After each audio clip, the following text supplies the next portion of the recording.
Utensils at the ready.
Split the bamboo in the morning, dry it till night. Shape and bend it nice and tight. Cross the strands to form a pattern, coat in silk, and you have a lantern.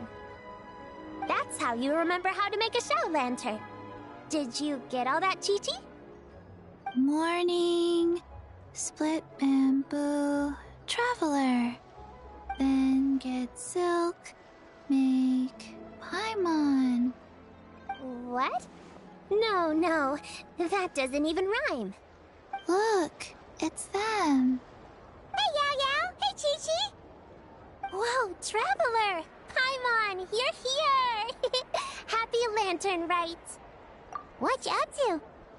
I'm teaching Chi-Chi to make Shao lanterns. It's a real test of finger dexterity, so it'll help keep her nice and loose. Yes, I do finger exercises to be a nimble zombie. Wanna try too, you two? Oh, okay. Well, we need a whole bunch this year so it doesn't get too dark at night. Too dark? What does that mean? Dr. Baiju has patients who got hurt walking at night. The moon disappeared, so it was too dark to see. The moon disappeared? Like, behind the clouds? It was Jeonju, the moon devourer. Changshan told me about it, but now I forgot. It's an old myth from Chenyu Vale about a giant toad in the sky that eats the moon. What? The moon gets eaten? It's just a story. It's not like there's actually a giant toad in the sky. I asked Master about it, and she said myths are just insights into how the people of the past understood the world. Well, I didn't see it that night. But I've checked several nights since, and it's been there same as ever. According to Chi-Chi, though, the Ministry of Civil Affairs sent someone to do some kind of serious investigation. So, I don't know. Maybe something did happen. The Ministry of Civil Affairs? This is starting to sound bad. It's okay. You can fly. Even if it's too dark, you won't fall and get hurt. Yeah, exactly. So turn that frown upside down, Paimon. Or someday you'll get a whole bunch of wrinkles and wake up looking like an old granny.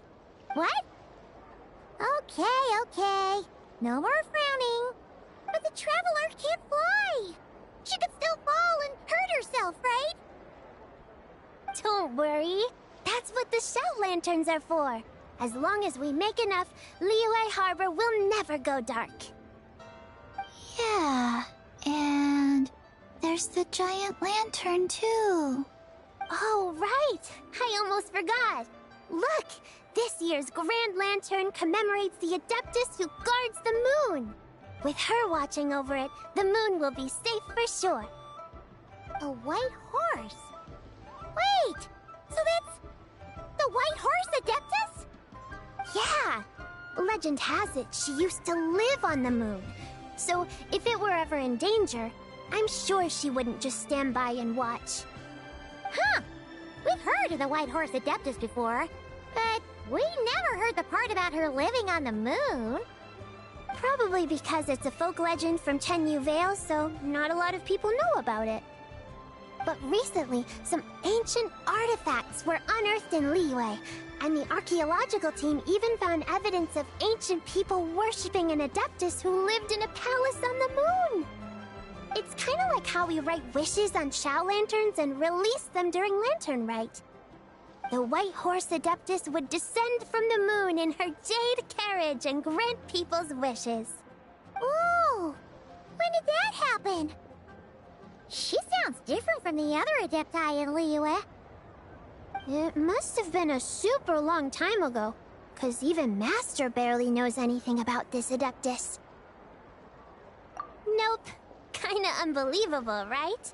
Yanfei said the White Horse Adeptus might even be a made-up legend, just like Janju the Moon Devourer. Yeah, a made-up horse and a made-up toad. You're mistaken, children. The White Horse Adeptus really does exist. Oh, Mr. Liu from the Baiju Guest House. But how do you know that for sure? Have you ever wondered how the guest house got its name, Yao Yao? Baiju... White Colt. So, it's named after the White Horse Adeptus? That's right. And that's because one of my ancestors was once blessed by the White Horse Adeptus. Wait, really? Tell us more! Tell us more! It was a long, long time ago, when this ancestor of mine was still a young girl. She was out gathering herbs and accidentally fell off a cliff, but the White Horse Adeptus rescued her. Oh, that's it? Paimon was expecting something a bit more... special? We've heard a whole bunch of stories like that before. Patience, young one. Let me finish. After the White Horse Adeptus saved my ancestor, she told her a story about the moon and the ancient kingdom of Langan. My ancestor was so captivated that she completely lost track of time. So much so, in fact, that when she returned to her village, she found nothing but a desolate ruin in its place. It was as if, without her knowledge, countless years had passed in the mortal world. Huh? The most extraordinary part of all is that it turned out to be a dream.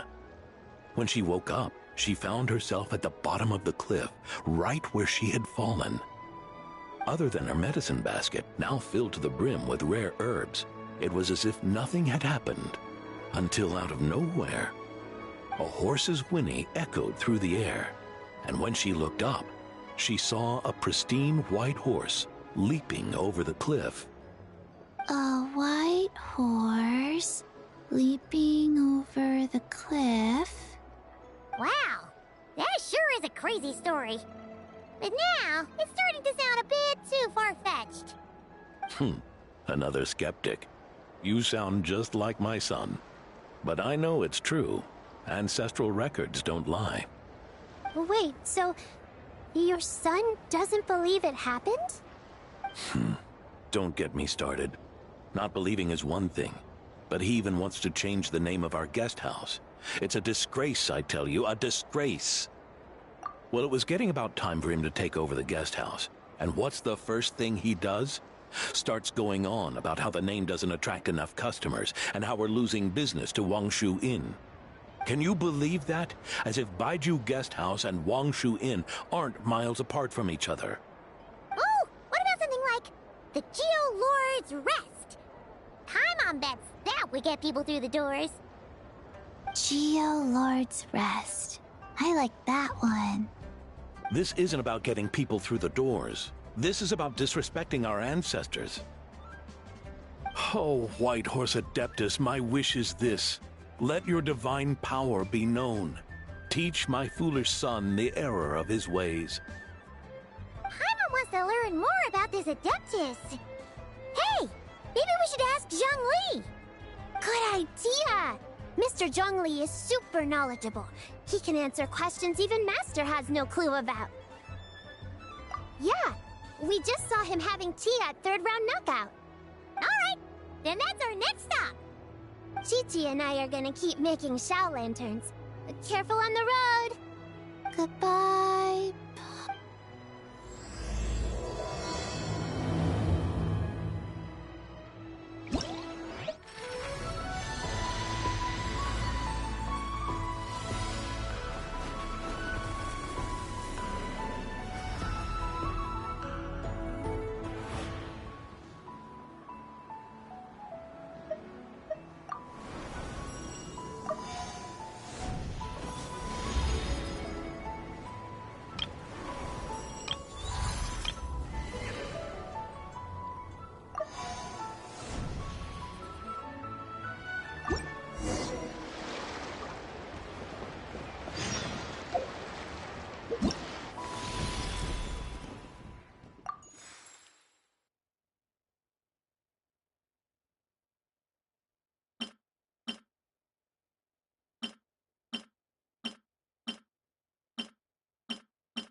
Oh? Oh. Curious. Impressive, right? What's with all the commotion over here? Oh, Traveler and Paimon! Perfect timing! I have something amazing to show you! What is it? Huh? What the? Heart of the Moon is blacked out! Was it really eaten by a giant toad? Huh. I didn't expect you to know the story of Jonju the Moon Devourer, Paimon. Don't underestimate Paimon. She learned a whole bunch of things in Sumeru. But Jonju the Moon Devourer is a Liyue legend. Well, knowledge knows no borders, so... there. You're right about that, Paimon. But this dark circle doesn't look anything like a toad to me. A toad's egg, maybe? But that's about it. Oh, wait, Traveler! You've been in Nodcry, right? The people there worship the moon goddess. So you should know what's going on here. Really? Not even in a place where people worship the moon? Huh. Oh yeah! Master told me that the tale of Jianzhu, the Moon Devourer, was how ancient people explained a certain celestial phenomenon. But what is it exactly? Some kind of omen of disaster? How so? Oh, but in this picture, the moon is being covered from the center. So this can't be a normal eclipse. Then, It's still an omen of some impending calamity? We never said that! Ugh, some crazy customer left it at the restaurant. Just thinking about it gives me the chills. Attention, everyone! As the auspicious festival season approaches, I have an announcement to make. I, Lu Xiong, am on the verge of becoming one of the most renowned archaeologists in all of Liyue Harbor. No, scratch that, in all of Tibet. Even though I never trained at a prestigious academy, I've still managed to dig up tons of treasures. And I understand practically a whole dictionary's worth of big words, too. Like my pops always says, no pain, no gain. And I haven't had it easy, that's for sure. So, it's definitely my turn to make a name for myself. What's the deal with her? No idea. Maybe she ate a bad batch of perch stew? What? You don't believe me? I'm telling you, I dug up treasures from the ancient nation of Longan. I even got a picture of Jeonju devouring the moon. Longan? Jeonju? What is she even talking about? Sounds like she's a few perches short of a stew, if you know what I mean. So what if blackback perch stew is my favorite? Stop talking about me like I'm not here. Whoa! What are you doing? You're just a stupid, ignorant man, and I'm gonna kill you. Young lady, you need to calm down. What? So you're looking down on me now too? How about I take you both out then? How does that sound? This is a place for dining. If you wish to take me out, you'll have to do it elsewhere. Don't act like you're better than me. Do you know who I am? I'm about to be the most famous archaeologist in all of Liyue. No, Tibet. Show me some respect. It's respect you want? Very well. For the sake of the other customers, we'll do this your way.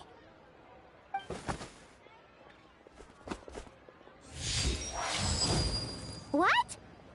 So Shen has started the fight? She had no choice. The woman pulled a shovel out of nowhere and started going crazy, flipping tables left and right. She even injured 2 other customers. Shenna did what she had to do to restrain her, then took her to the Ministry of Civil Affairs. Thank goodness Aunt Shenhe was there. Or who knows what might have happened. Yeah. I started cleaning up after all the commotion, and that's when I found this photo.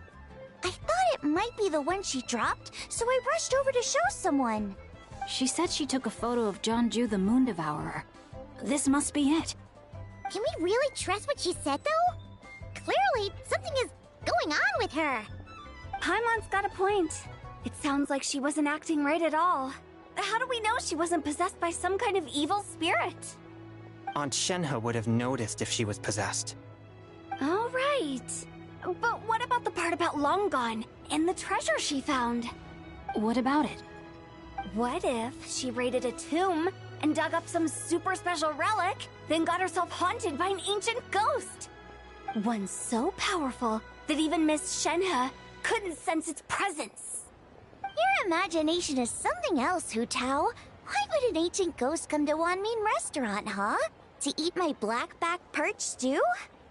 Hey, it could happen. I'd want to eat your food if I was a ghost. Wait a second. She mentioned the ancient nation of Longan, right? Paimon's heard that somewhere before. You know what? My brother mentioned that some ancient artifacts were unearthed in Liyue recently. Mostly colored glass, fine jade, and bronze relics. Some of the text inscribed on them has already been deciphered. There were some poetic verses, but the word Longan popped up as well. So, does that mean this Longan place is real? Still, Paimon knows we've heard the name somewhere before. Do you remember, Traveler? Right! His ancestor heard about it from the White Horse Adeptus. The White Horse Adeptus? Oh, so you must have been to see the giant lantern already. Yep. And it turns out that the White Horse Adeptus is super mysterious, too. Even Madame Ping hasn't met her. Wait, I thought she was the gold-eyed Celadon mare of the 8 Adepts. That's just the interpretation you believe in, Hu Tao. There are other theories out there, too. The elders of Qingce Village believe that during the Archon War, a white horse leapt from a clear spring, transforming into an Adeptus who aided Rex Lapis in battle. In Chenyu Vale, some of the tribes take her to be the daughter of time, and trace her deeds to an even earlier era. Yet in other ancient texts, including the relics I just mentioned, she appears as an emissary who listens to mortal wishes, bestowing the blessings of the heavens and moon upon the mortal realm. Which is why we write our wishes on Shao lanterns. That's so complicated. So what's the verdict? Which version is the truth? I'm afraid there's no definitive answer to that. You two have been all over Teyvat. Do you have an idea? Nope, sorry. We were actually on our way to ask Zhongli. He knows even more about this kind of stuff than us. Ah, looking for a consultant, huh? He's having tea with Miss Linlong. Shigu Antiques is hosting an exhibition tonight. An exhibition? For what? All those antiques Xingqiu just mentioned. So if you head to the big ship docked in the harbor tonight, I'm sure you'll find him. So, where to next? How about we go to the Ministry of Civil Affairs to ask about the White Horse Adeptus? We might be able to find out more about the recent moon situation, too. If you're heading to the Ministry of Civil Affairs, could you give them this picture for me? Since it belongs to that customer, she deserves to get it back at least. It might even help the Ministry with their investigation. Ha! Alright! We're off! Oh, wait! I almost forgot! Happy Lantern Rite! Come have a meal with us when you're free. We'll be there, or we'll be... square.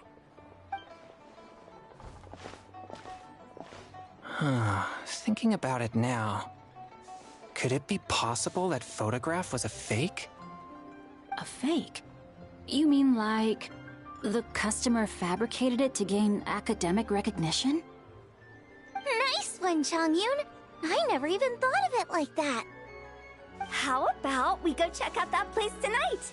I know exactly where it is. All right. I'll get scolded if I get home too late. Live a little, Xingqiu. You act like this is a first for you. Worst comes to worst, we'll get Xiangling to cook you something delicious, okay?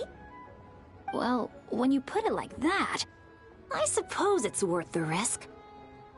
You were just waiting for the promise of free food, weren't you? Fine. It's a plan, then. We'll meet up tonight.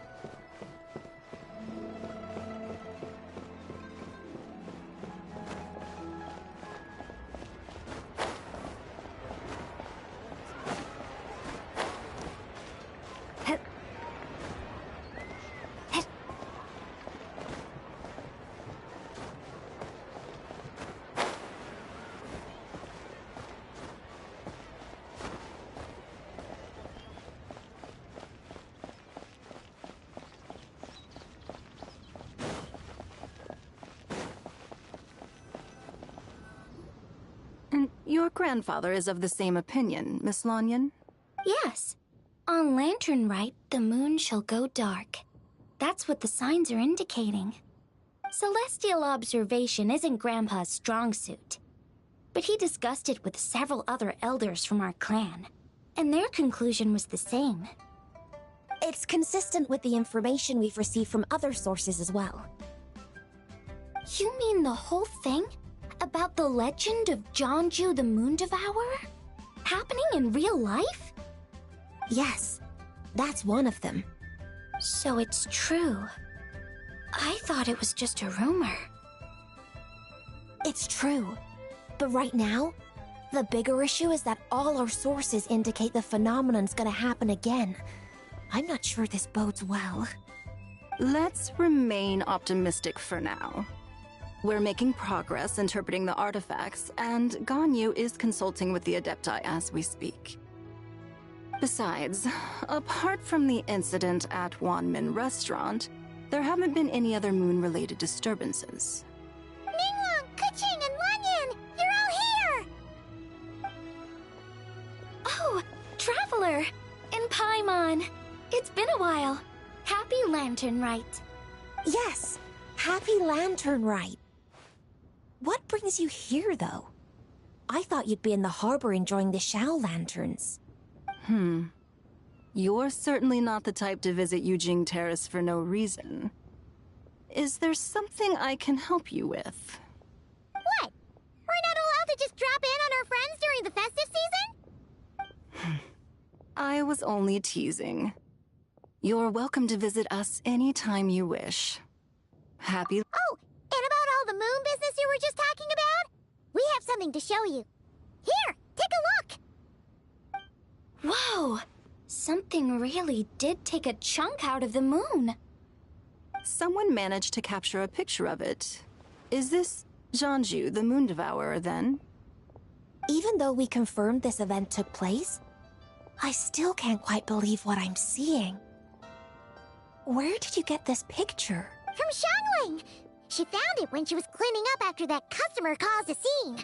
She thinks they must have dropped it. Wait, is this Chawang Terrace? No, it's just where I'm from. It said that Chawang Terrace was where the ancient people of Chenyu Vale communicated with the heavens. And in this picture, the moon happens to be right above Chawang Terrace. I was just surprised, that's all. That's interesting because the ancient people of Chenyu Vale migrated there from the chasm area. The chasm? So, that place is involved too? According to our investigation, that customer you just mentioned, Lu Xiangxiang, her father and grandfather are merchants in Liyue Harbor, and her mother and grandmother grow tea in Chaoying Village. A few days ago, she left her home in Chaoying Village to join a civilian archaeological team funded by Hoishan Hall, and ended up excavating some artifacts in the chasm area. These artifacts were then entrusted to Shigu Antiques and are set to be featured in an upcoming exhibition. Then, of course, the incident at Wanmin Restaurant occurred. We suspect something happened during the excavation that left her with quite the shock. And now, it seems like she also went to Chawang Terrace and took that picture of the moon disappearing. The chasm? Chawang Terrace? Things are getting pretty complicated. She's not in a good mental state, so we took her to Boo Boo Pharmacy to get some help. Why don't you come with me to check up on her? At this point, you seem invested in this case too. Then let's head there now.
Ah, Lady Yuheng.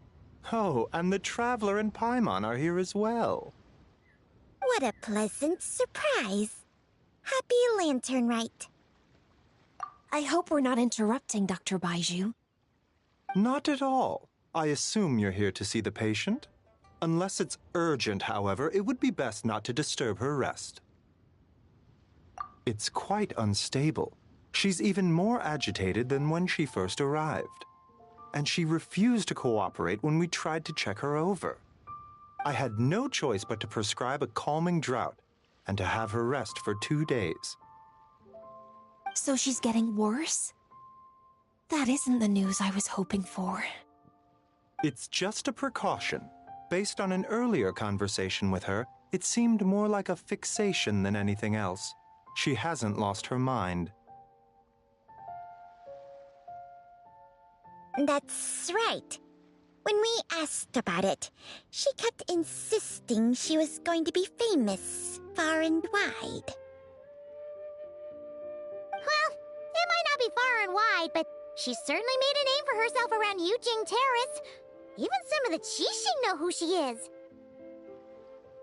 Not often, that's for certain.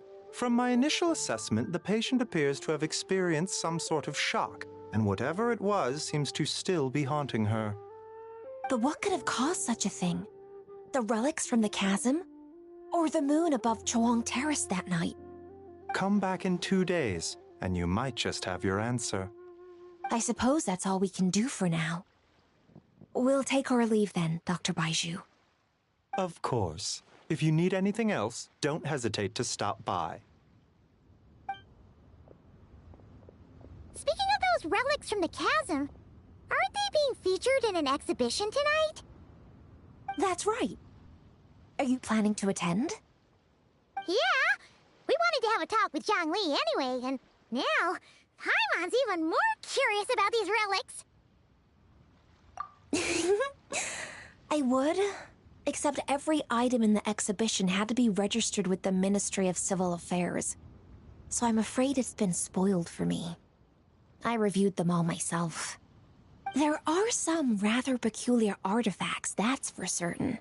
We're still working on decoding the ancient text that appears on them. Yeah! The word jade appears a whole bunch, doesn't it? Huh? How did you know? Xingqiu told us. He said there were some ancient poems on them, too. He's quite well informed, isn't he? Well, he's right. We believe they're direct references to the ancient nation of long gone. As for the other text, instead of regular poetry, it seems to be more like ceremonial language used to worship the moon and the gods. The moon and the gods? Well, looks like it's almost time for the exhibition. You two should head over. There's an usher at the harbor who will lead you to the venue. Not at all. The exhibition is free to the public. The people of Liyue have a great respect for our history and are eager to learn from it. Plus, the exhibition is being organized by Lin Long, the owner of Shigu Antiques. As far as I know, it's been a long-time goal of hers to hold a cultural exhibition of this scale, where people can learn all sorts of information about the past. Guess we're in for a real treat tonight, then! Yes, have a great time.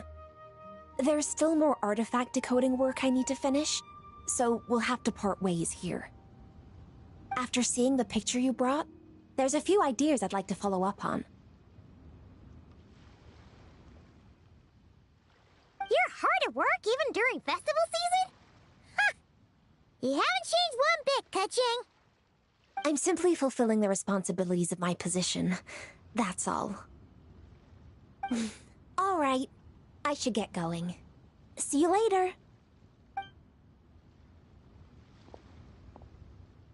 Well, guess we should head over to the harbor and find that usher.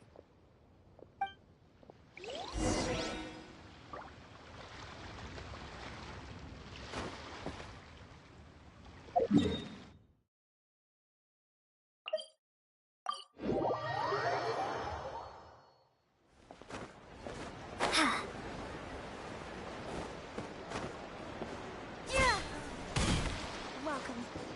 Please take a seat.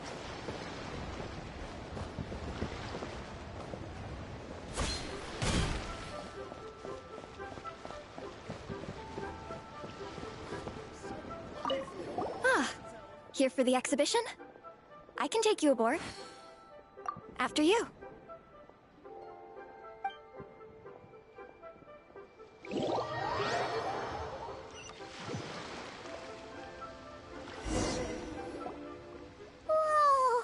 Look at all the antiques on this ship!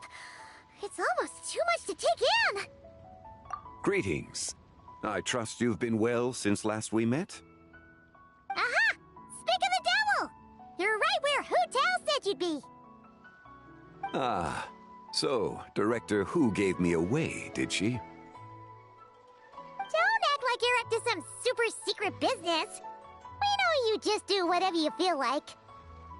Yo, Traveler! Paimon! What's up? It's been a while, you two. Happy Lantern Rite. Beidou! Yunchin! It's great to see you! You're here for the exhibition too? Yes. When I heard these artifacts were from ancient times, I just knew I had to come learn more about them. I mean, what a discovery, right? Yeah, Ningguang pretty much said the same thing. She thought coming here might help culture me up or something. But as you know, I'm more of a fists and punches type of person. I doubt one exhibition is gonna change that. You're too modest, Captain. You're the leader of the Crux fleet. That takes far more skill than just fists and punches. Plus, at the end of the day, you still decided to come, even though you didn't have to listen to Ningguang.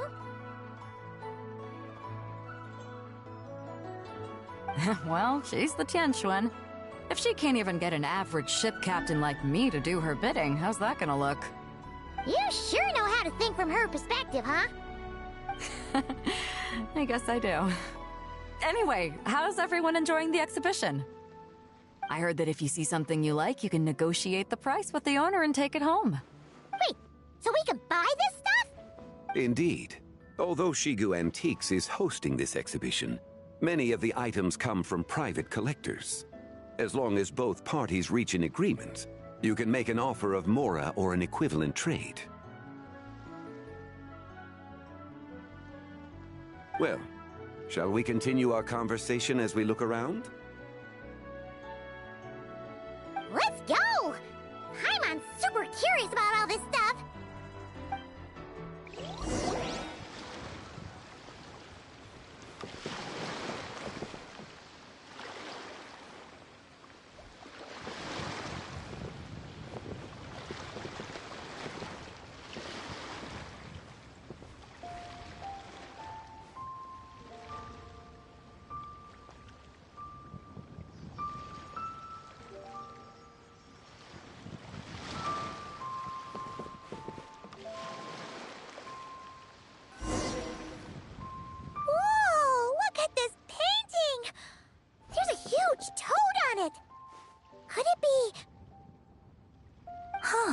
This material is quite unusual.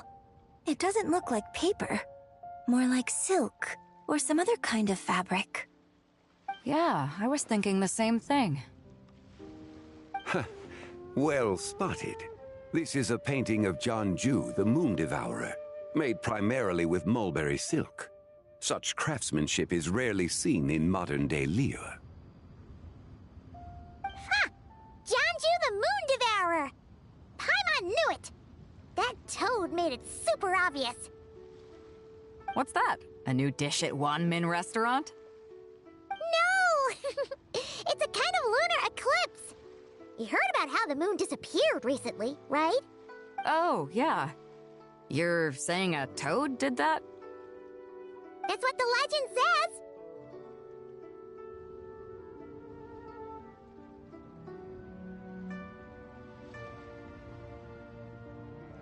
So, nothing to do with food then? No. And the figure next to the toad. Is that the White Horse Adeptus? From the stories I've heard, her palace lies on the moon. That would seem to be a logical assumption. No. In fact, this item was discovered in Chenyu Vale, and many years ago at that. Oh! So it's from Chenyu Vale?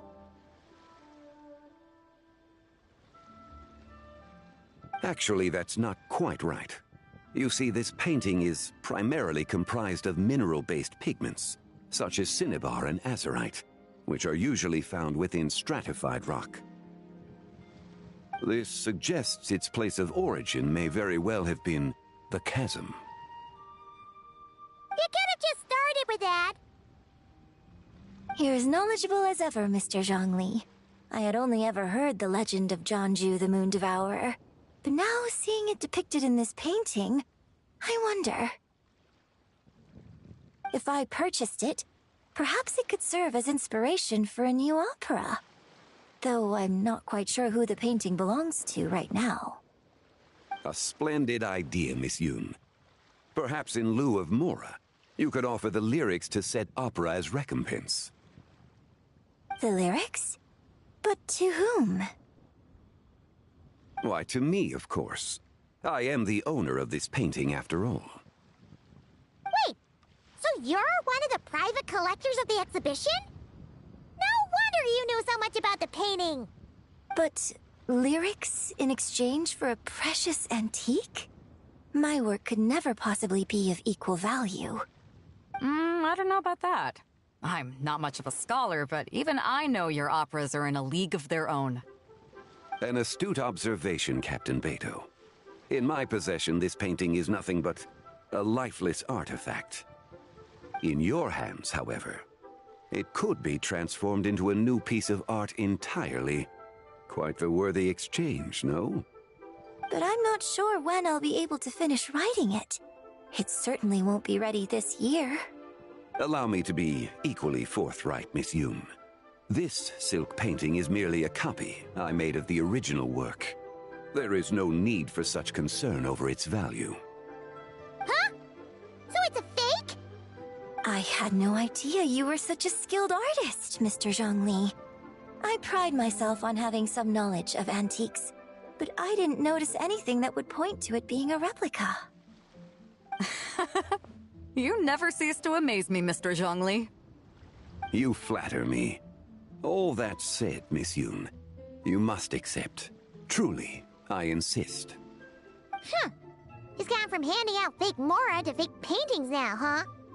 Your kindness is impossible to refuse, Mr. Zhongli. Rest assured, I'll be sure to return the favor. I shall look forward to it. Man, that was quite the find.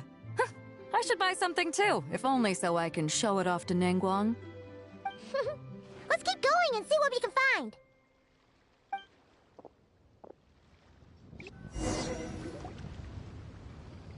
Wow. This bronze war chariot is really something.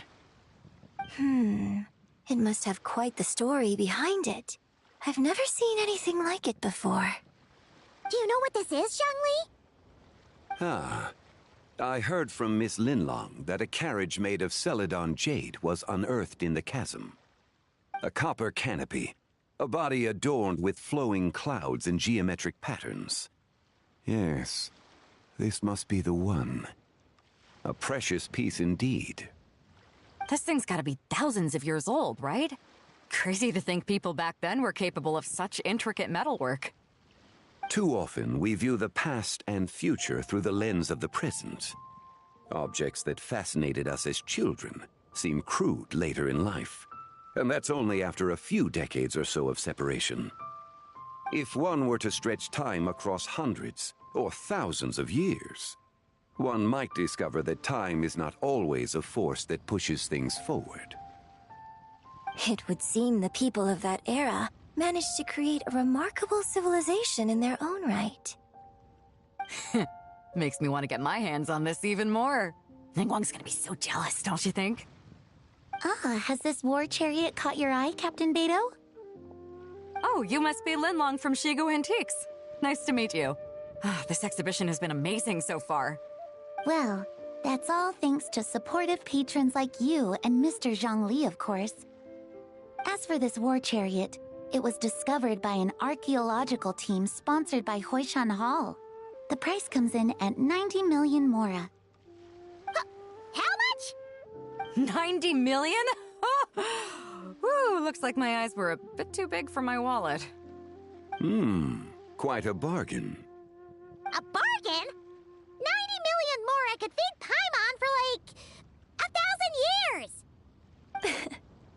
if you actually went on an eating spree that long, perhaps you'd be considered an antique worth that kind of mora, too. What, 90 million? Nuh-uh! Paimon's worth way more than that! Well, if Mr. Zhongli thinks it's a good deal, I'm sure it's worth it.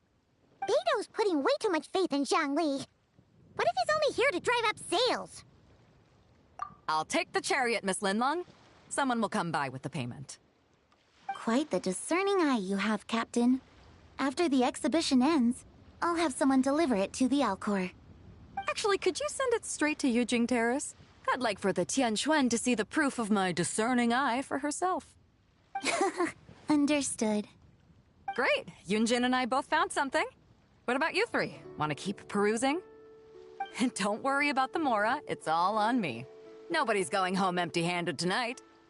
I appreciate your kindness, Captain, but I'm afraid I have some private matters to discuss with Miss Linlong. In that case, don't let us keep you, Mr. Zhongli. Right this way. Traveler, Paimon, perhaps you would like to accompany me. What? So you can show us another bargain antique that's so far out of our price range it's not even funny? Other people are always demanding Mr. Zhongli's time, but it's quite rare for him to extend an invitation himself. I wouldn't pass up this opportunity if I were you, Paimon. Yeah, just don't forget to come aboard the Alcor for a drink later. Yeah, guess you're right. Taking a quick look isn't gonna cost us anything. Let's go!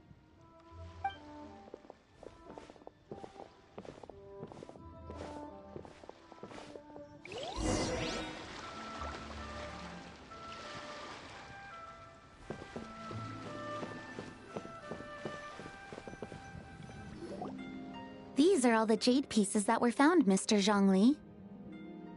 Wow! So many styles!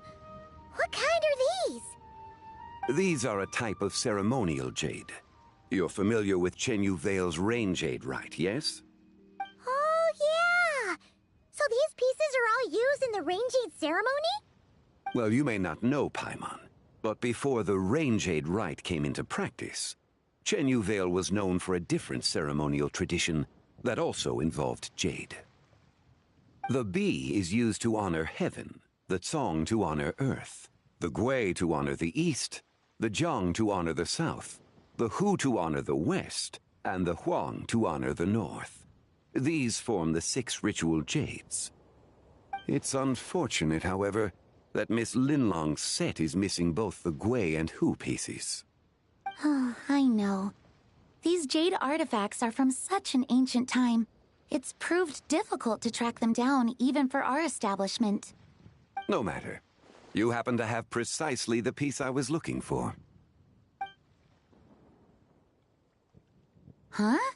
This broken jade token? I didn't expect this to catch your eye, Mr. Zhongli. It isn't one of the 6 ritual jades. An affect belonging to an old acquaintance of mine.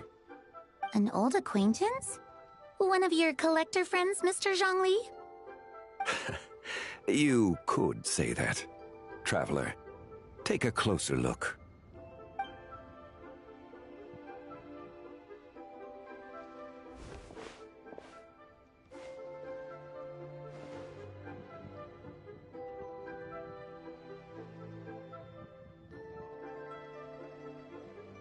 Huh.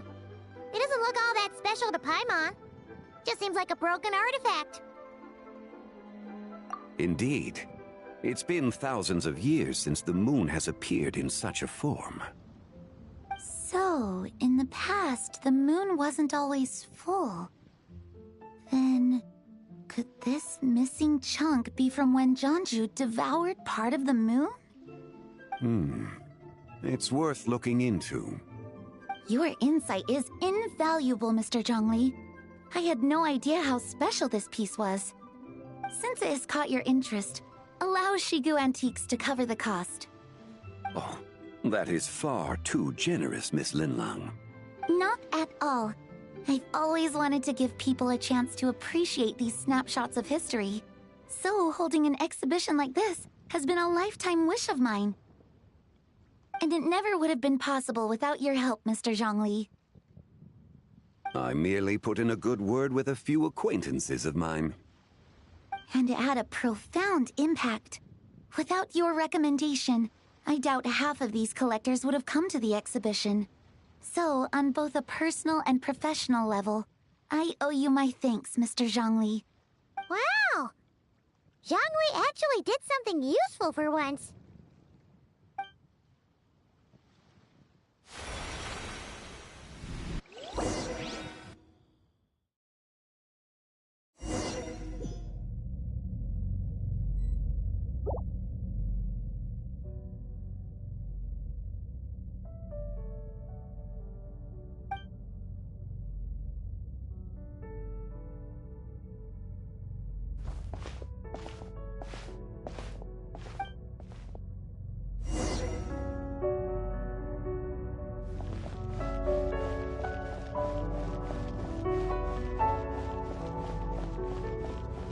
Three, 5, 7.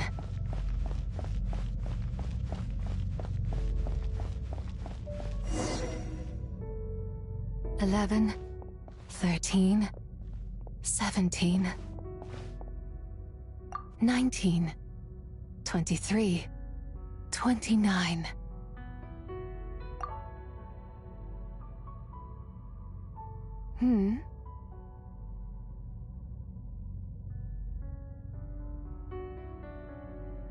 You also enjoy counting in such a fashion, lost child?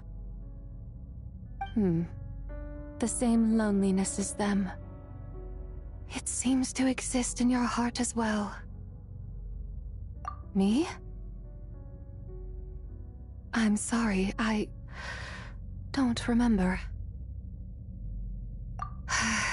The shadow of the moon? Or a dream of time?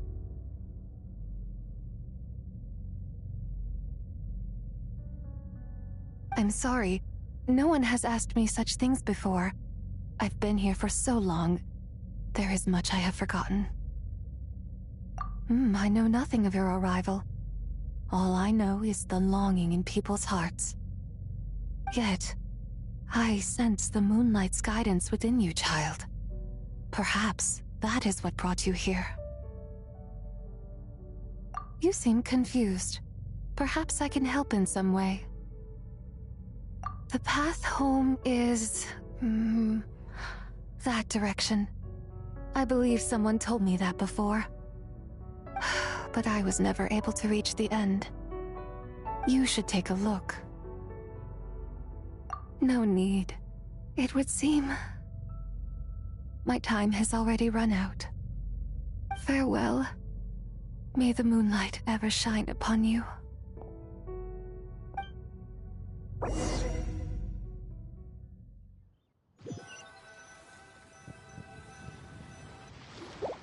Wow! Zhongli actually did something useful for once.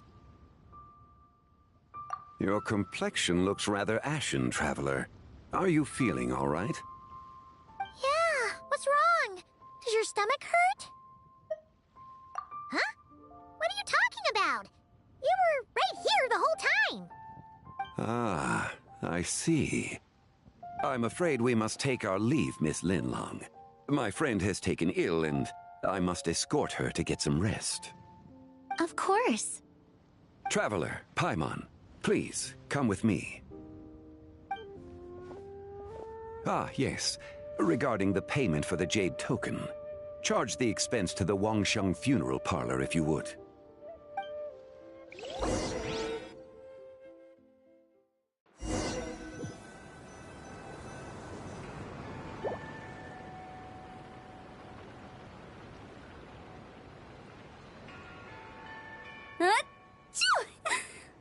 Guess someone's thinking of me.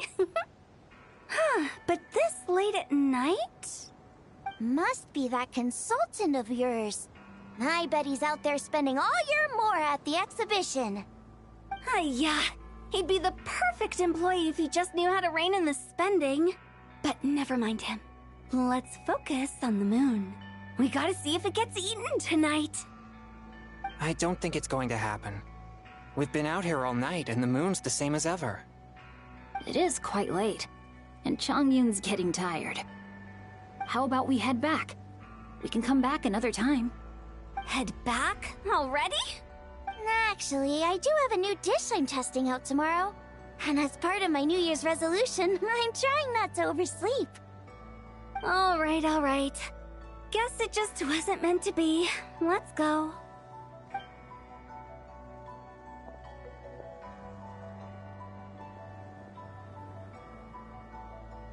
When the sun's out, bathe in sunlight. When the moon's out, bathe in moonlight.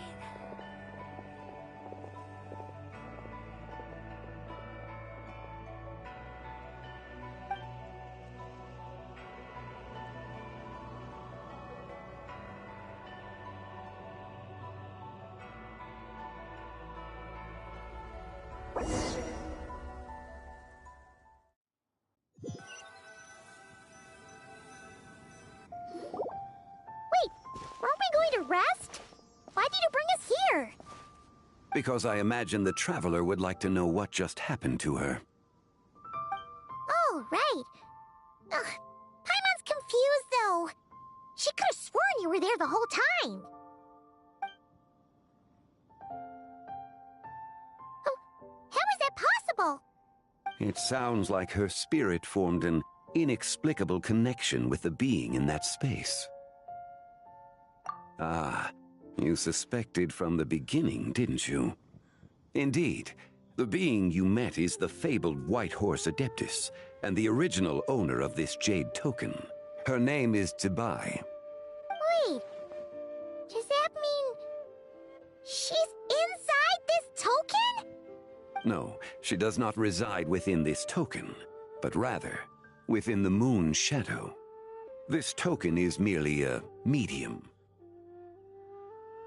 Word has it you accomplished quite the feat in Nodcry. You and your friend brought the Frost Moon back to Tevat. Tell me, did you ever wonder about the other moon? The one that hung in its place for thousands of years? We never really thought about it, but it must have been a fake, right? A fake moon! Indeed, it was false. Its true nature, nothing but a projection of the moon. It also happens to be the prison that confines Tbai to this day. Wait, the White Horse Adeptus is trapped inside that projection? Then we need to rescue her! But the moon in the sky right now is the real one, right? Where did the fake moon go? And why can't Paimon see it? With the return of the true moon, the shadow naturally lost its place in the heavens. Now, it is disintegrating bit by bit. It's a process that comes and goes. When it occurs, it looks like the moon is being obscured by a black shadow.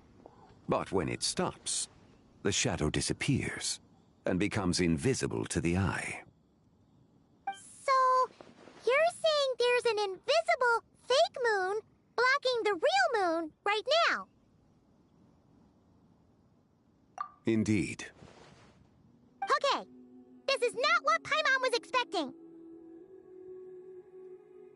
My hypothesis is that people's wishes could be what trigger the periods of disintegration. After all, when you experienced that episode just now, it was precisely when Miss Linlong spoke of her own wish. Wait, is that because the White Horse Adeptus answers people's wishes? The legend must be true then. So, that means the more wishes we make, the faster the fake moon will disintegrate, right? Then it won't be long before the White Horse Adeptus is free! Quite the contrary. After countless years trapped inside, the two have merged into one. When the moon shadow is gone, Tbai will cease to exist in this world. Oh no! So, by bringing the moon back, we actually hurt the White Horse Adeptus? Do not burden yourself with such thoughts. Because of your actions, a promising opportunity has presented itself to us. Let us not forget, what is crumbling is also precisely that which imprisons her. Yes, and that is why I invited you here tonight. Your connection to that broken jade token confirms that you can do what I envision. However, while I had hoped to receive your assistance, this matter could have significant ramifications. I must admit a certain reluctance to implicate you in more of Tevat's secrets. Often, the deeper one's knowledge of such matters, the harder it becomes to extricate oneself from them. You are someone who once traveled through the boundless sea of stars. I cannot help but wonder, perhaps it is wrong for your fate to become too entangled with the fate of any one world. Such is your conviction, then. Since journeying beyond Liyue, you have had ample time to reflect on these matters, it would seem. Very well. The first secret I must reveal is that Zebai has long since passed away. The being within the Shadow Moon is merely one of the 3 deadly selves she severed before her death. Wait, the White Horse Adeptus is dead? Weren't you supposed to tell us how to fix this? Now it just seems even more impossible! Please, remain calm, Paimon, and allow me to explain. The 3 deadly selves is a practice used by those engaged in spiritual cultivation. The intent is to sever the 3 vice-laden mortal selves to reveal one's true, pure self beneath. However, Zebai's 3 selves are more complicated in nature. Because in the moment before her death, someone preserved the shattered essence of her soul and placed the fragments within her 3 deadly selves. If we retrieve the 3 fragments of her soul, there is a chance we can restore her presence in the mortal realm.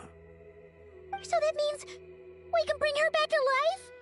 Yes, provided we retrieve the fragments of her soul's essence from the 3 deadly selves. Indeed, the being you encountered was Zebai's first deadly self, Ziju. After Zebai's death, she ascended to the heavens and became one with the Shadow Moon. The essence that resides within her is a heavenly soul, also known as Taiguang. Thus, this self is the closest to Zebai's true nature.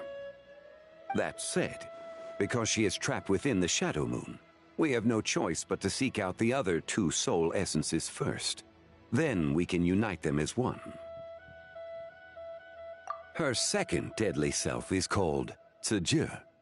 After Zebai's death, she fell into a slumber deep beneath the earth in what is now known as the Chasm. The essence within her is the Earth Soul, also known as Xuangling. She is the self that inherited most of Zebai's memories and wisdom. The chasm? So, do we have to go there to find her? That won't be necessary. I sensed her presence on the jade carriage from earlier, the one at the exhibition. It's possible the return of the Frost Moon awakened her, and she emerged from the chasm alongside that batch of ancient artifacts. Wait! That must be why you agreed to help with the exhibition! To investigate the artifacts! Indeed. So in truth, Miss Linlong was the one who helped me. The third deadly self is Zichao. The essence within her is the human soul, also known as Yojing, Zebai's shade. Thus she is the most free-spirited among the 3. She lent me her aid during the Archon War 1,000 years ago. But later, as her powers waned, she retreated into the mountains. I imagine finding Zichao should prove the most troublesome, so I shall take it upon myself to track her down. So, we need to find the second deadly self, right? But where do we even start? Locating her should not prove difficult. In life, Zebai was fond of mortals, and as the self who inherited most of her memories and wisdom, Ziju should be the same.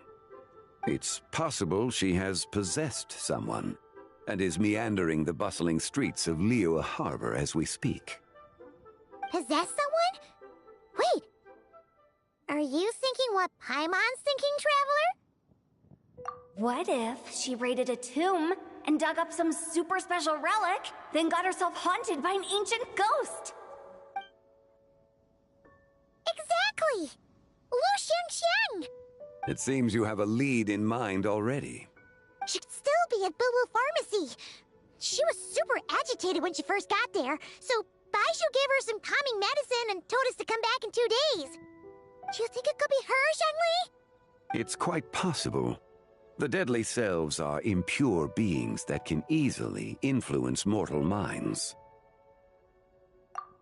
A sound plan. Well, I should get started on my own investigation then. But you're leaving already? I must. Zichao went into hiding after the Archon War. If I am to have any success tracking her down, then there's no guarantee. I should start sooner rather than later. But there's still so much you haven't told us! Like, who the White Horse Adeptus actually is, and how she died in the first place! Not to mention who it was that preserved the fragments of her soul. Should our endeavor prove successful, then naturally those answers will follow. If not, speaking of them would be rather meaningless. It would seem that this is a question you are unwilling to set aside. Very well. I shall tell you. It was the Avatar of Time. Ah, so you know of her existence. The ruler of time saved her soul. Indeed. Preserving what remained of Zibai's soul in the moment before her death. Only the power of time could be capable of such a thing. However, there is no telling what effect it has had on the 3 deadly selves. In other words, you must exercise caution when seeking out Zizhi. On the night of Lantern Rite, countless Shao lanterns, and the wishes written upon them, will be released into the sky. I estimate that this event will trigger the Shadow Moon's collapse. When that happens, the cage that confines the first deadly self will open. That is our moment to act, but also the moment where all could be lost. For if we fail to retrieve the other 2 soul fragments in time, Zibai's resurrection is hopeless. As I mentioned before, the answers to your remaining questions should come in time, providing our efforts bear fruit. Let us hope that all proceeds smoothly in the days to come.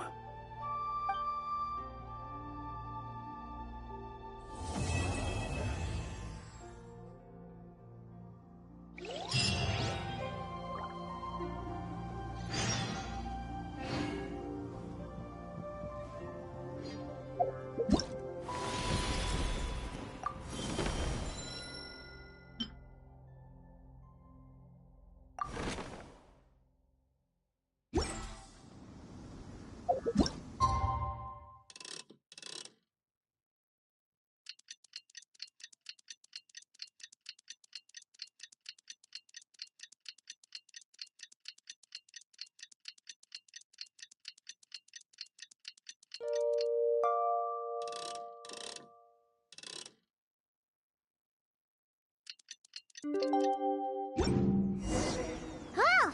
Should we head to Boo Boo Pharmacy today? Fingers crossed we learned something useful.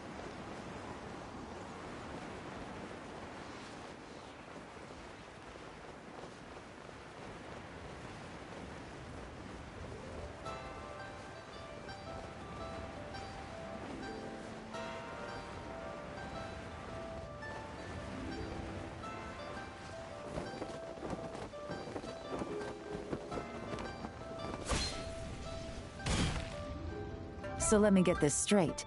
The patient disappeared right as you were delivering the medicine. I know it's hard to believe, but that's exactly what happened. It's true.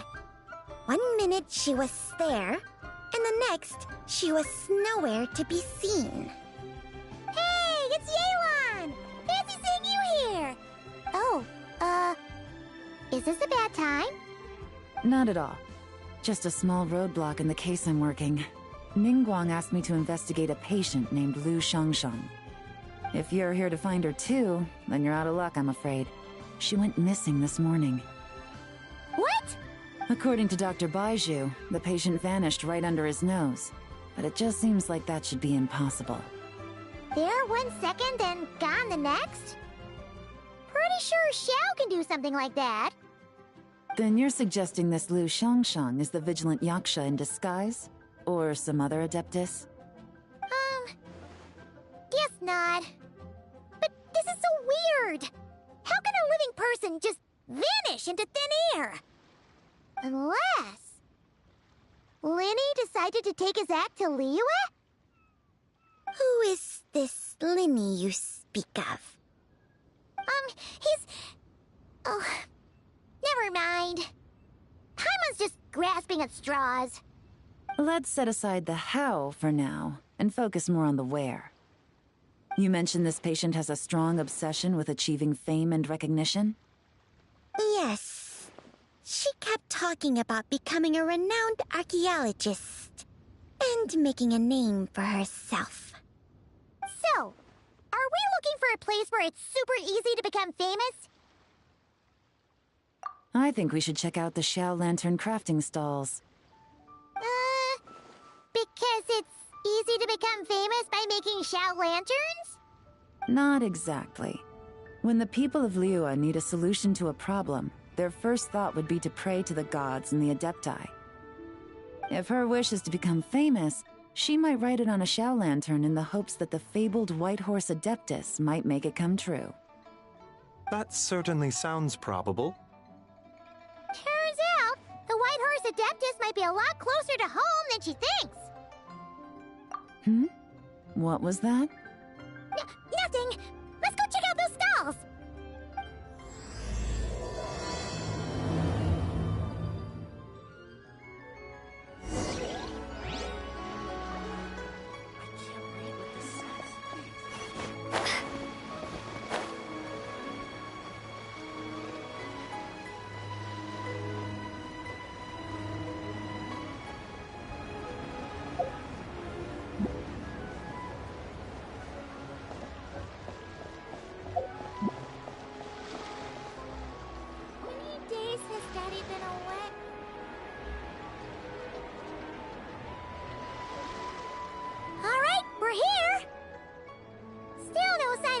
Shang, though.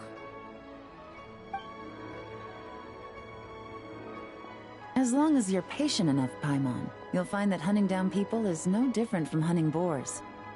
We need to blend into the environment, or we risk alerting the target. So as far as everyone here is concerned, we're just ordinary tourists. Oh, okay. If we need to blend in, then let's make some Xiao lanterns and write our wishes down, like everyone else. What's your New Year's wish, Yelan? I haven't given it much thought. Oh, and it can't be work-related. You gotta take a break once in a while, right? You're always staking out this suspect, tailing that criminal, hunting down this gang or that. Which is super amazing and all, but it's gotta be exhausting. Really getting into this, huh? You said to blend in, right? Come on! It's all part of the act! So you gotta think of something! Then, I suppose, it'd be to go traveling, the next time I get the chance. Traveling? That's our bread and butter! Wanna join us? Thanks for the offer, but my desk is piled high with reports on your exploits. And that's not quite the kind of traveling I had in mind. I was thinking more the lie down and do absolutely nothing kind of travel. Ah, something a bit more easy and breezy, right? Hey, wait! We know just the place! The Easy Breeze Holiday Resort in Netland! It's super relaxing and full of fun activities! You've got the beautiful ocean and tons of cute little creatures called Asha! Seriously, you gotta go! I suppose I'll have to check it out. Hey guys, happy Lantern Rite! What a coincidence! You here to make Xiao lanterns too? Well, it's that time of year, am I right? Thought I'd join in on the fun. You can't have Lantern Rite without making one of these. What you gonna wish for? Oh, man, it's kind of embarrassing, but whatever. The truth is, the mighty mythical beasts are seriously struggling with recruitment. So I'm hoping to find a few apprentices and teach them the art of wushu dancing. Awesome! Shurfugami, here we come! Whoa there, Paimon. One step at a time.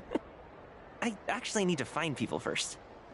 Yeah, but Paimon bets people will jump at the chance to learn from you!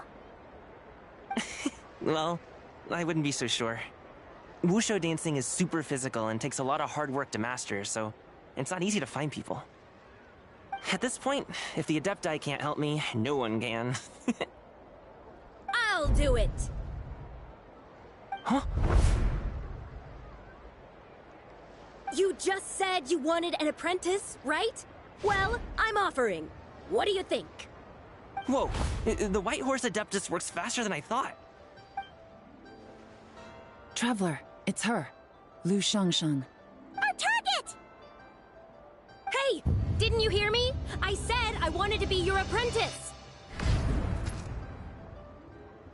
No need to shout. I heard you the first time. What's your name? Step back a bit, Gaming. This person could be dangerous. What? Hey, what are you trying to do? Do you know who I am? Get back! Lu Shangshang, we have no intention of harming you. We just need to ask you a few questions. Get back, I said! Try to remain calm. If you come any closer, I'll...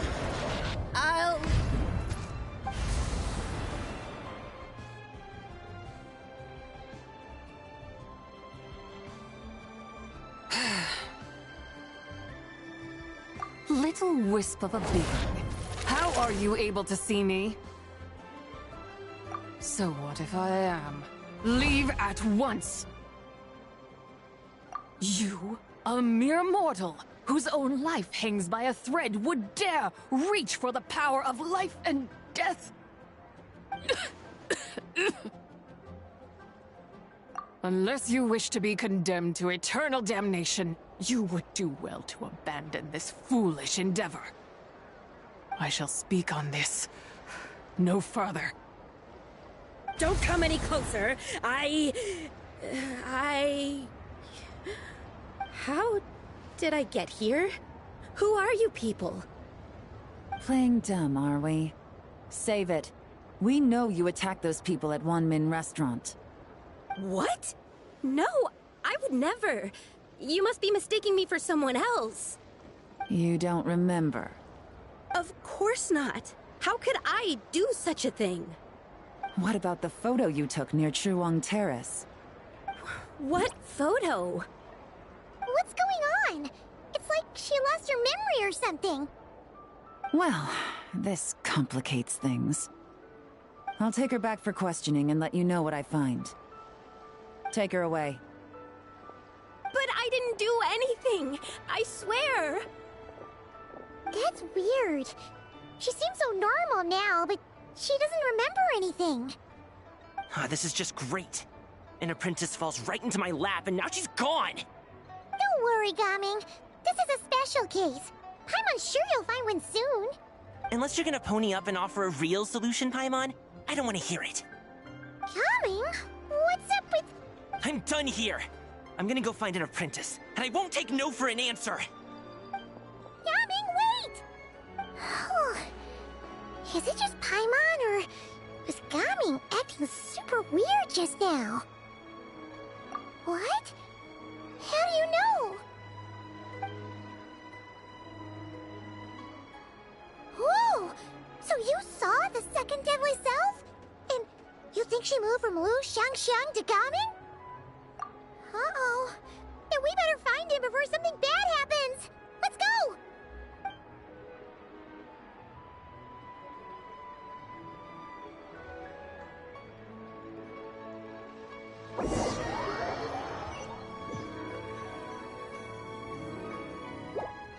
Alas, why must Cloud Retainer inflict such woe upon us, Mooncarver? By the order of Rex Lapis, we were supposed to make haste to the harbor to stand watch. Yet we arrived late, For you, in your inscrutable wisdom, chose that very moment to tend the mint. It is no wonder Cloud Retainer banished us to the wilderness in anger. A pity only that I, blameless as I am, was made to share in the punishment. Blameless indeed. You speak as if it was not you who decided to plant all that mint in the first place. Yet now, in its wretched state, overrun by blight and vermin, you would turn away? Utterly heartless, I say. Were I truly that heartless, would I have rescued those seedlings from this desolate wasteland, granting them haven in your hallowed garden? Alas, if blame must be laid, let it fall upon Cloud Retainer for failing to recognize the virtue of our plight. Ah, at last a sentiment with which I can agree. If ever Cloud Retainer is away, we should steal into her abode and plant a veritable field of mint. A tempting little ruse, is it not?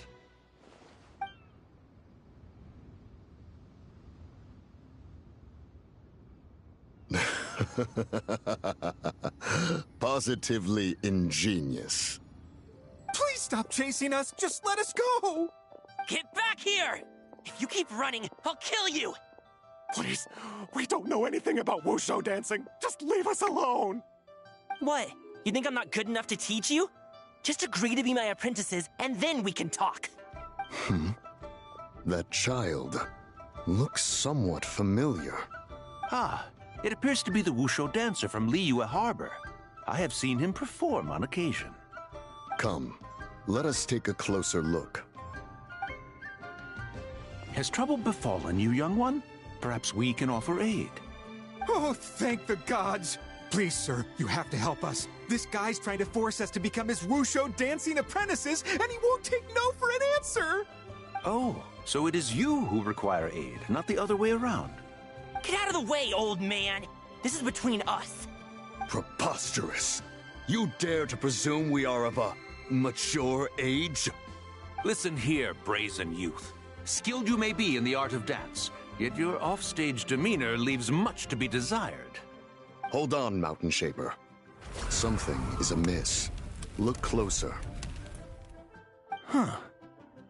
Indeed, he bears the mark of something unclean. It spells trouble. You there, depart at once. Hey! You drove off my recruits, old man! You'll just have to take their place, even if you're a bit on the decrepit side. Many years it has been since a being has dared speak to us in such a manner. Now let us see what evildoer has sought to use you as its puppet, young one. You two, you're Adepti! Does that strike fear in your soul? Whoa! Two Adepti recruits just fall right into my lap? That white horse sure knows how to grant a wish. Coming! Slow down! Wait for us! Jeez, take a hint, will you? I told you to stop following me! Traveler, Paimon, keep your distance from this youth. Evil has taken a hold of him. We know! It's one of the White Horse Adeptus' deadly selves! She's possessing Gaming! The White Horse Adeptus' deadly selves? Could it be that Rex Lapis called us to Liyue Harbor for this very reason? Hey! What are you two whispering about over there? Who's gonna be first apprentice and who's gonna be second? It doesn't matter! I'm not the kind of Sufu who plays favorites! Insolent spirit! Be gone from this child at once!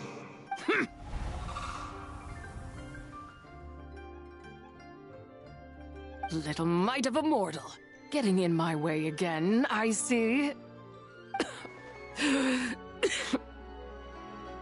That is no concern of yours. No. Only by doing it myself will I find peace. Otherwise, rage will consume me. If I lose control, all will turn to dust. The curse of time. The memories this body holds. Come no closer. This is your final warning. Insolent spirit! Be gone from this child at once! Huh? Traveler and Paimon? And two Adepti? Where are we? Weren't we just making Xiao lanterns in the harbor? Gaming! You're back! Ah! The sun is most scorching. Agitation stirs within me. I require cooling mint to beat this heat. And speaking of, Cloud Retainer has scorned this verdant wonder long enough. It is time for her to feel its wrath. The wrath of mint!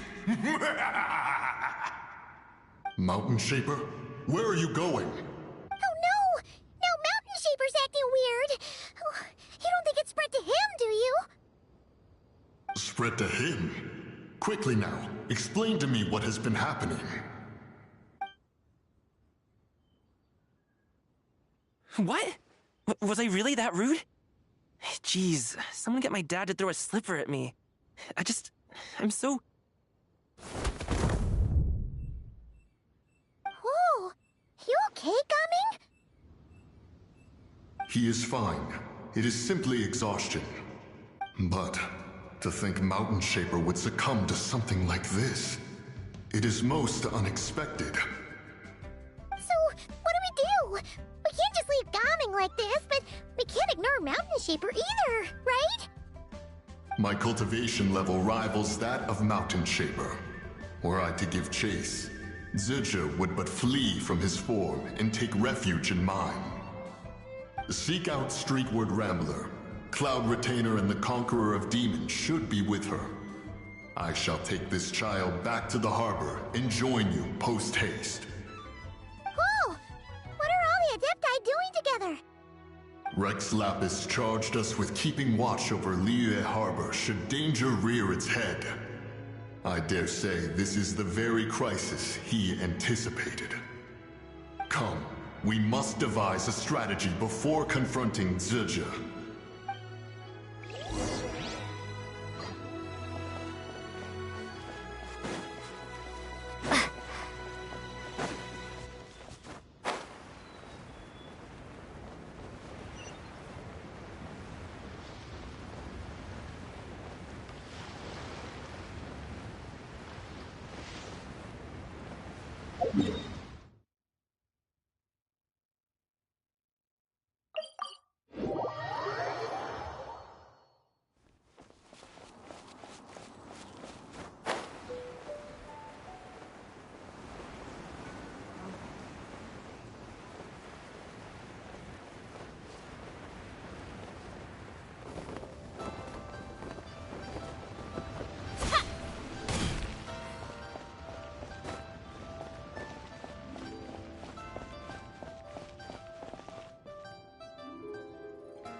The White Horse Adeptus? You mean the mysterious white mare that aided Rex Lapis during the Archon War?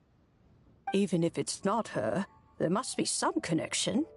She always avoided us back then, and I never knew why. Rex Lapis's recent trip seems to be related to this person as well. Xianyun! Madam Ping! Xiao! Great! You're all here! Ah, Traveler. It has been quite some time. Oh, happy Lantern Rite, Paimon. You're as lively as I remember. I trust things have been well. Sorry, Madam Ping. No time to catch up. Something terrible has happened. What is it? Has Mountain Shaper gotten himself into trouble? Mooncarver is here with you, but he is not.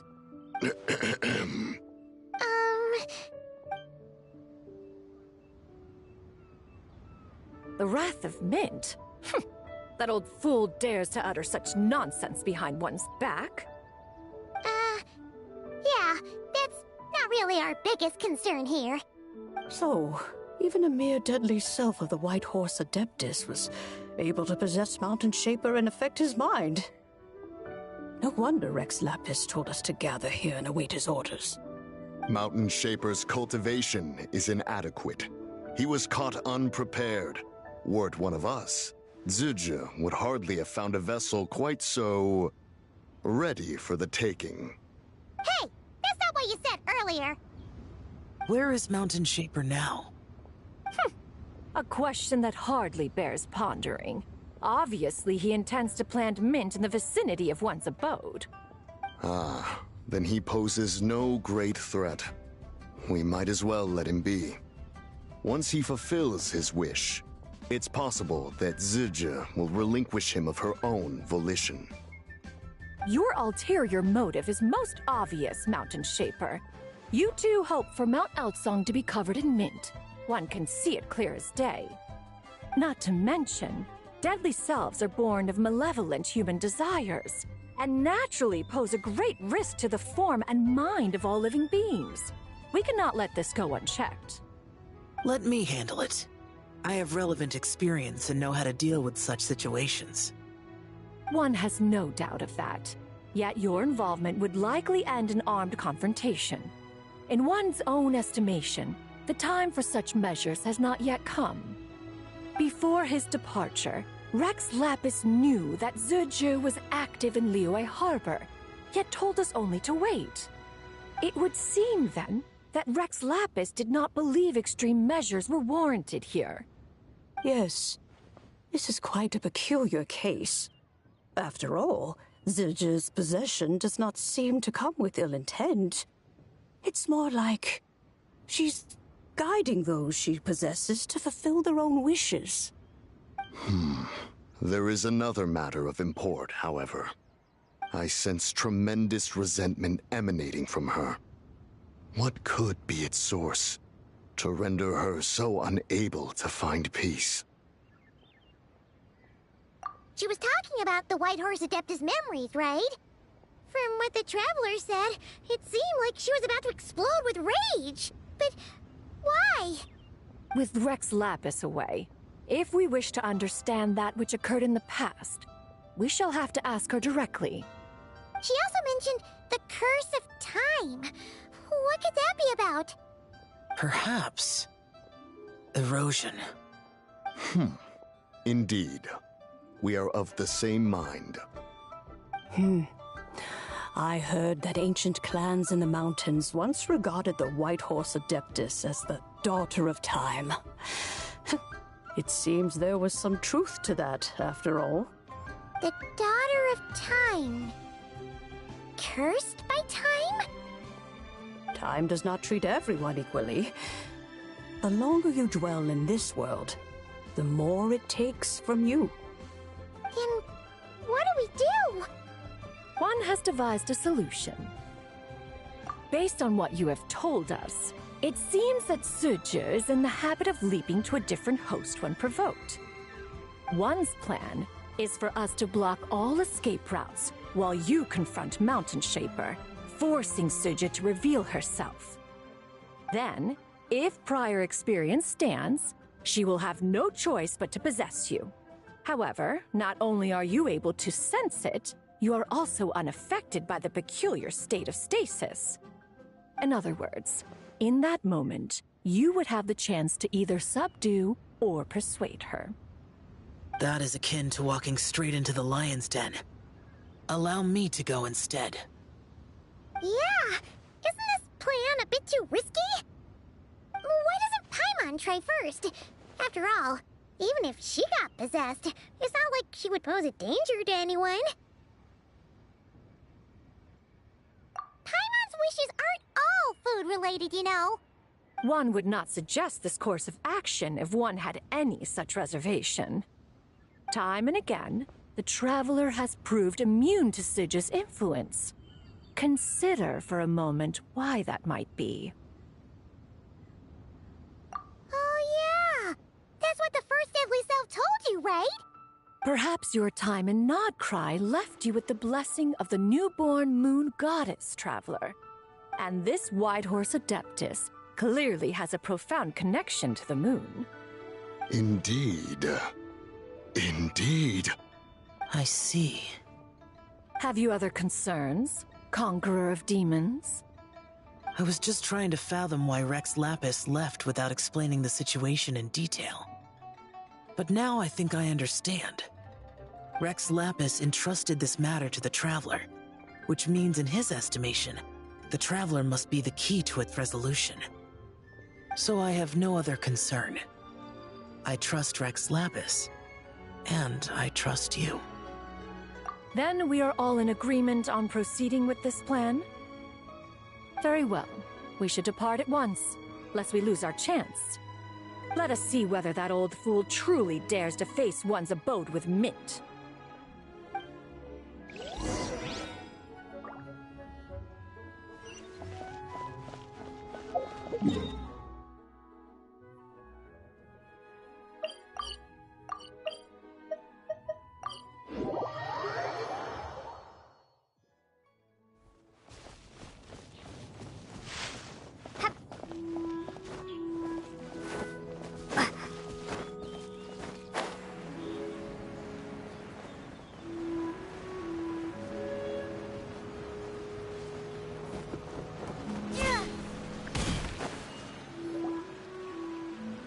One mint, 2 mint, let us plant a whole slew of mint.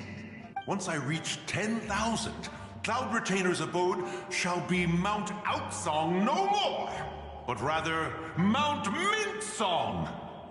Oh, to behold the look on her face when she is confronted with such verdant splendor!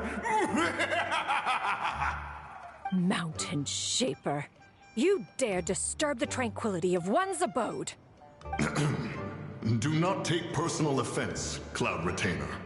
He is not in control of his faculties. Exactly. Let it go this once. Zidja is the one driving him to do this. Huh? But Zidja just helps people fulfill their own wishes and desires. Not now, Paimon. Oops. Sorry, Mountain Shaper. Paimon might have just thrown you under the bus. When he wakes up, we shall have words. Everyone, to your positions.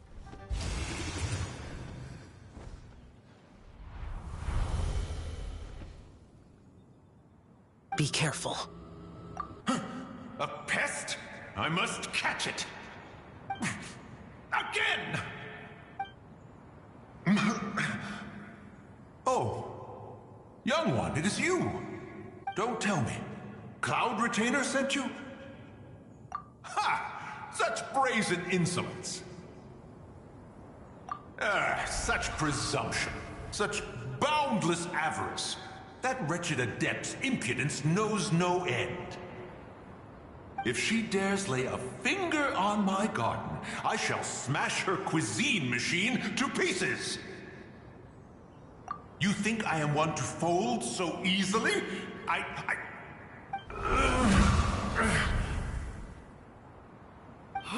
Insolent mortal!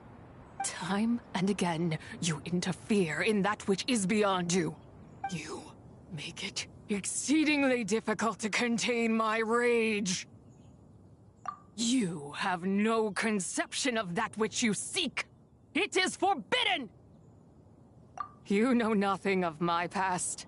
My warning was given.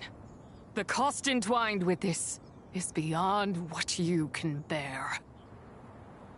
Stubborn mortal! You... Very well. If death is what you seek, who am I not to oblige? Come, let us see the extent of your resolve. Your wish is to behold the curse of time and the memories of this form? Then, let it be granted.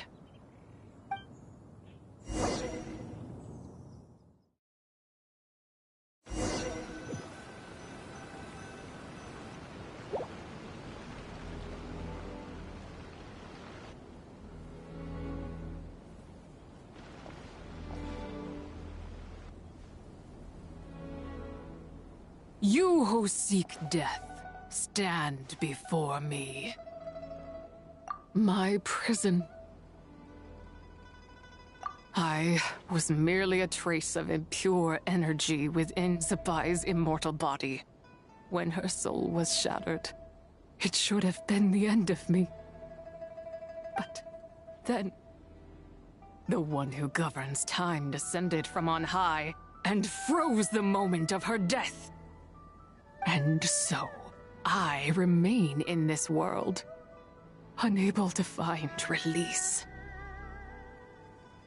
A mortal who knows of her existence and would dare to speak her name. Who are you? Help. No, there is nothing we can do for each other. Her power, the one who governs time. It has surrounded me ever since. A blessing and a prison, all at once. No, I have been asleep in this prison for countless years, until a familiar presence woke me. Then, through that mortal girl's eyes, I saw it. As pure and bright as ever, unchanged across the millennia. It was the moon. That place is called Chuang Terrace. Did later generations rebuild the altar in a new location? It looks just like the one used to honor Tsupai. Could it be that traces of what happened back then still remain in this world? That memory is embedded deep within the essence of Tsubai's soul. It is one that should have been forgotten. Yet, it is precisely that which haunts my every waking moment, fuels my rage, and denies me a modicum of peace. Now you, a mere mortal, come to seek that which is forbidden. So, let us see whether the fire that fuels your ambition is a hero's wisdom, or a fool's courage. I shall relinquish control over this body's curse, and let it devour everything within sight. Run as fast as you can, lest this prison become your grave. Look. It draws near. The river of time, come to sweep all into oblivion. A torrent of tears for the dead and departed. I shall wait for you at the end, mortal. Evade being swept up in its waters, and I will show you everything.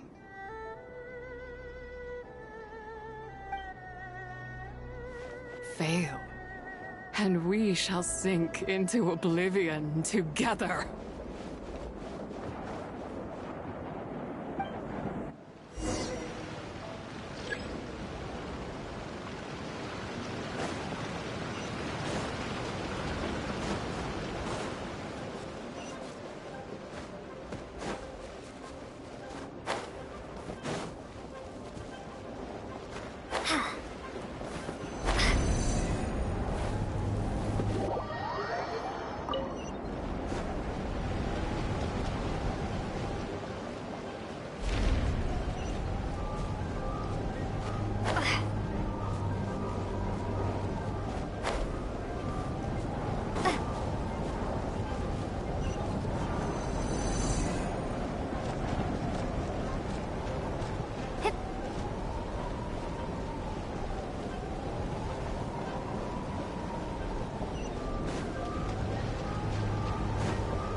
I did not expect that you would make it to the end.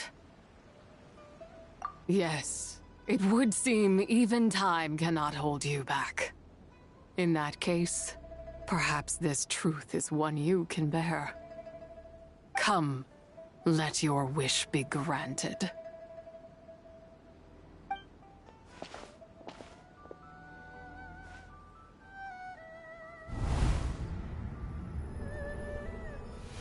Under moon eternal, in radiant night, a maiden grants silk, soft and light.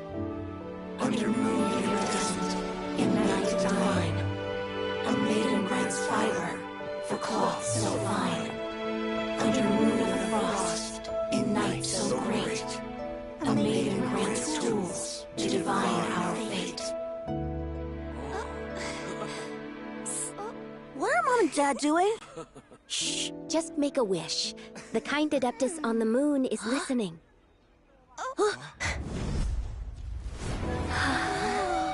Look, it's Lady Tsubai. Wow, Lady Tsubai? Is she powerful? Of course.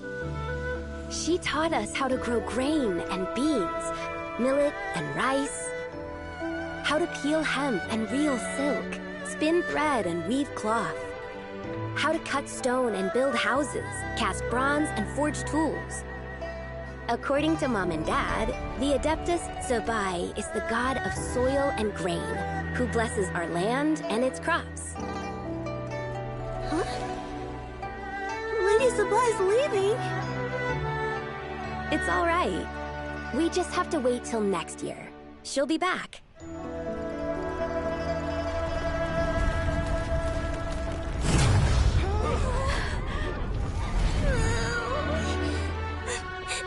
Mom and Dad are gone. Why hasn't Lady Tsubai returned? She'll come. We just have to believe. What is that?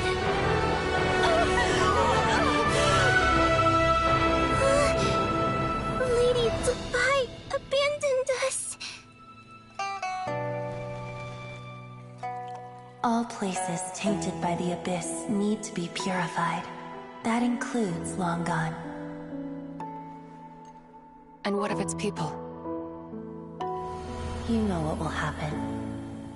You are but an emissary to the mortal realm. This is Heaven's will. There is no need for guilt, and no place for hope. I wouldn't dare. But the people of Langan honor me, worship me, pray to me. If I do not answer, the guilt will be too much to bear. And if you do, you will meet the same end. Then as their god, I shall die among them. Look!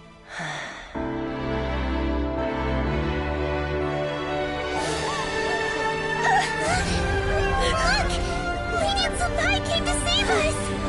I knew she wouldn't abandon us! Run!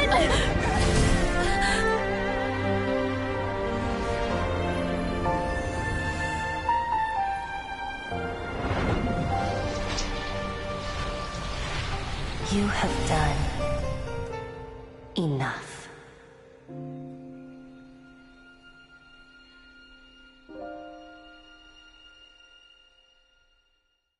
Now you know the truth. These are the memories that suffocate me where I stand and crush me under their weight. Not just my nation, but the people I loved.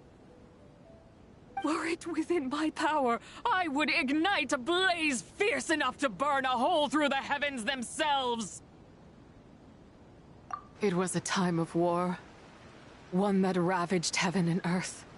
Remnants of the battles tainted with cursed power fell from on high and devastated Langan. The heavens decreed that the tainted filth had to be cleansed, no matter the cost. If I just had more time, I could have helped more people to escape. But it wasn't enough! I just needed a bit more, and they all could have survived.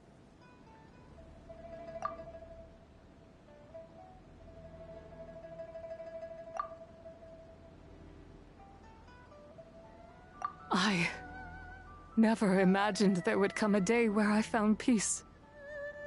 So long this rage has been within me. Yet here in this moment, it has stilled at last. Thank you. If you wish to bring Tsubai back to life, mortal, then you may take the part of her soul that lives in me. Just remember, from this moment onward, the fate of Langan's fallen rests on your shoulders, and that cannot now be changed. As I said before, I am but a remnant of Tsubai's adeptal form, a manifestation of her wrath that was not meant to linger in this world. By taking away this fragment of her soul, you take away my shackles as well. So, let it be done. Ah, it's your turn to grant one of my wishes, is it? Very well. In regard to my fate, and that of Langan's fallen, I know there is little I can demand of you. However, should another raise a war banner against the heavens someday, let my name be set upon its cloth. I ask for this, and nothing more. Now, take what you came for. I was a lone moon, shrouded and dimmed in cloud-veiled night. Now darkness breaks, free and unburdened. I reclaim my light.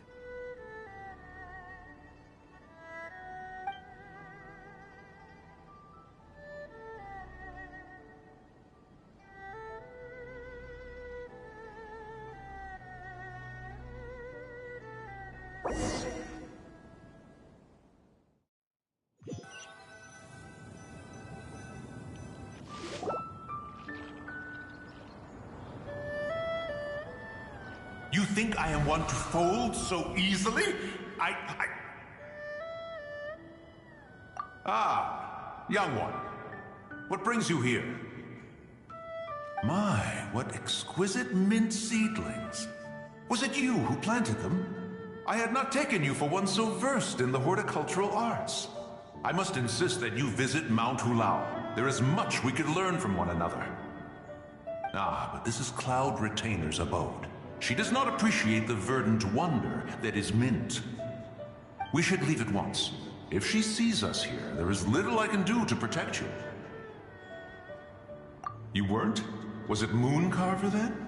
My, what nerve he has. What? Looks like Mountain Shaper is back to normal. Has the matter with Zizhi been resolved then? Wow, that was fast. That took, what, like a second? A second to us, perhaps. But for the Traveler, I imagine it felt much longer than that. One's plan was most successful then. And you're all right, Traveler. You don't feel strange in any way? Well, sounds like good news all around. I'm glad this matter is resolved. What is this matter you speak of? The possession of that mortal child? The matter of Zizhi may have been resolved, but there is another that is far from over. The mint you planted around my abode. Perhaps you have a moment to spare for a little chat, Mountain Shaper.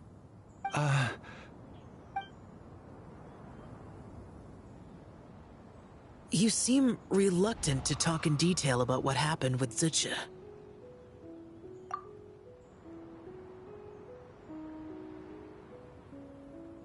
Don't worry.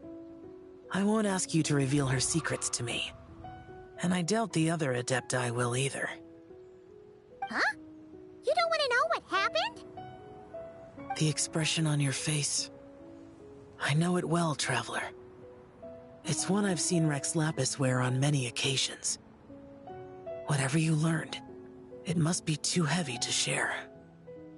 But you're okay, right, Traveler? That deadly self didn't hurt you, did she? Well, as long as you're not hurt, Paimon doesn't need to know anything else. Even so, I hope you feel like you can entrust me with it. If I learned anything from our time together, it's that one should not have to shoulder such a weight alone. Not to mention that certain knowledge brings danger in its wake. I would never want you to feel forced to be the sole keeper of such secrets. Yeah, kind of like how one person can't finish a whole slime, you know? Better to grab a bunch of friends and get it all together. Exactly! Wait, no! Paimon's just saying we've got loads of friends who'll be more than willing to lend an ear.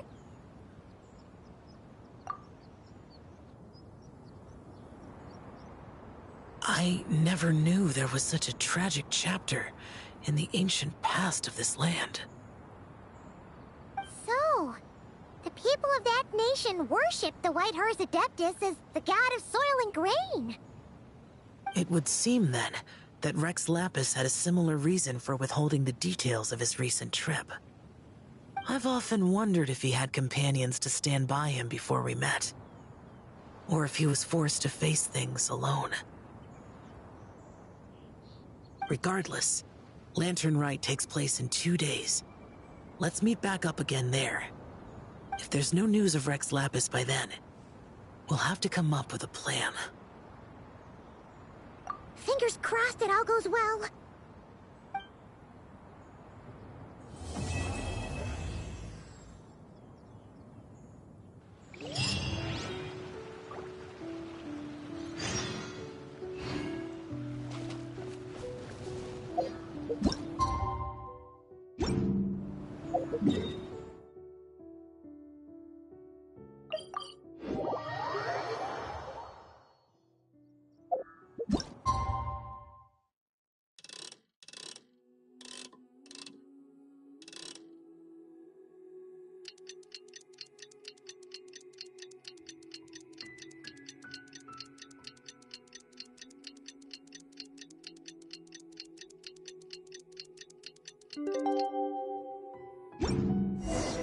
It's time to meet back up with Xiao.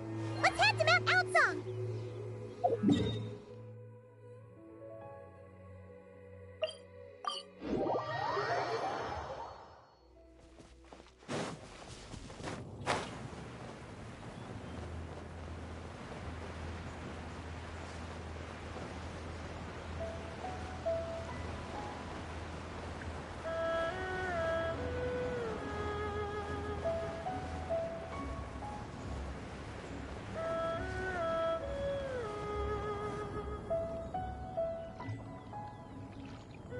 Xiao! Cloud Retainer! Meta Ping!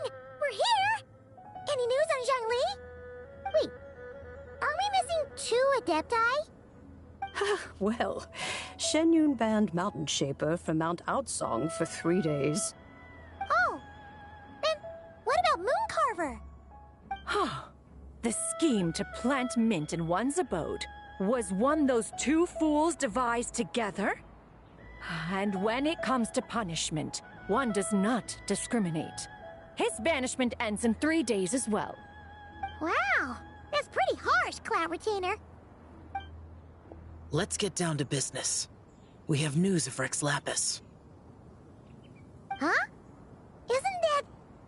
Yes, Rex Lapis's Geopillar. It descended from on high this morning. He must have sent it for a reason, but it does not respond to our touch. So, what does it mean? Is he in trouble? Not necessarily. It could be a message only a specific person is meant to receive. Traveler, you alone spoke to Rex Lapis before he left. Oh, so it must be for the Traveler.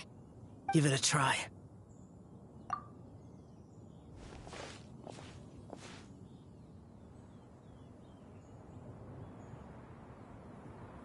Come to the spring on Mount Qingse. I have left an entrance for you.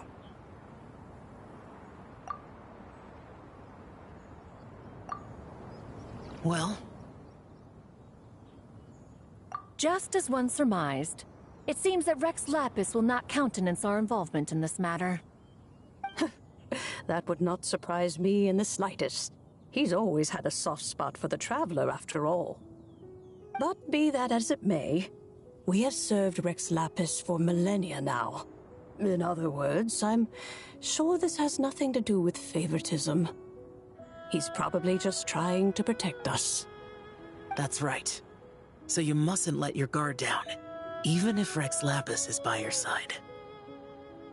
Alright, let's get going. We'll try not to keep you all waiting.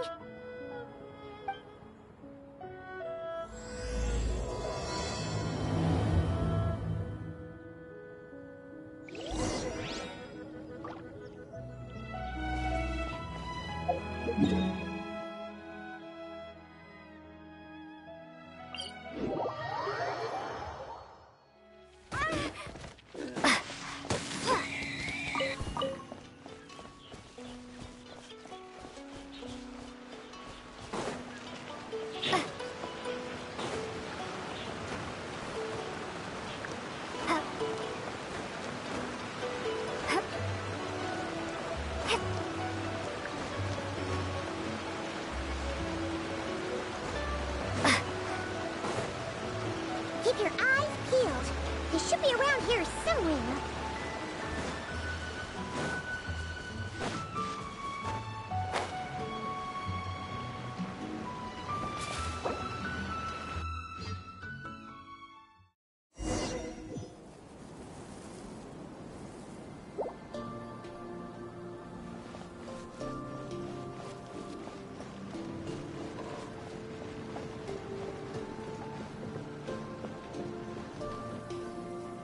Who could have imagined that the once mighty Geo Archon might end up so, sitting on a humble stool in the woods, quietly weaving moon lanterns? You really do look like an old man now. This is a Shao lantern, not a moon lantern. In ages past, when the gods waged war and the world was in turmoil, these lanterns were lit to guide fallen warriors back to their homes. Had you tarried in the mortal realm for but a little while longer, you might have become quite accustomed to them. Even so, it bears such a striking resemblance to the moon lanterns they used to offer up to the heavens. Could this truly be mere coincidence? Perhaps in some sense it is, yet in another, it isn't. For instance, who is to say that some of Langan's magnificent jade did not become part of the very foundations upon which Liyue Harbor now stands? It is conceivable that this ritual was transmitted in such a manner too.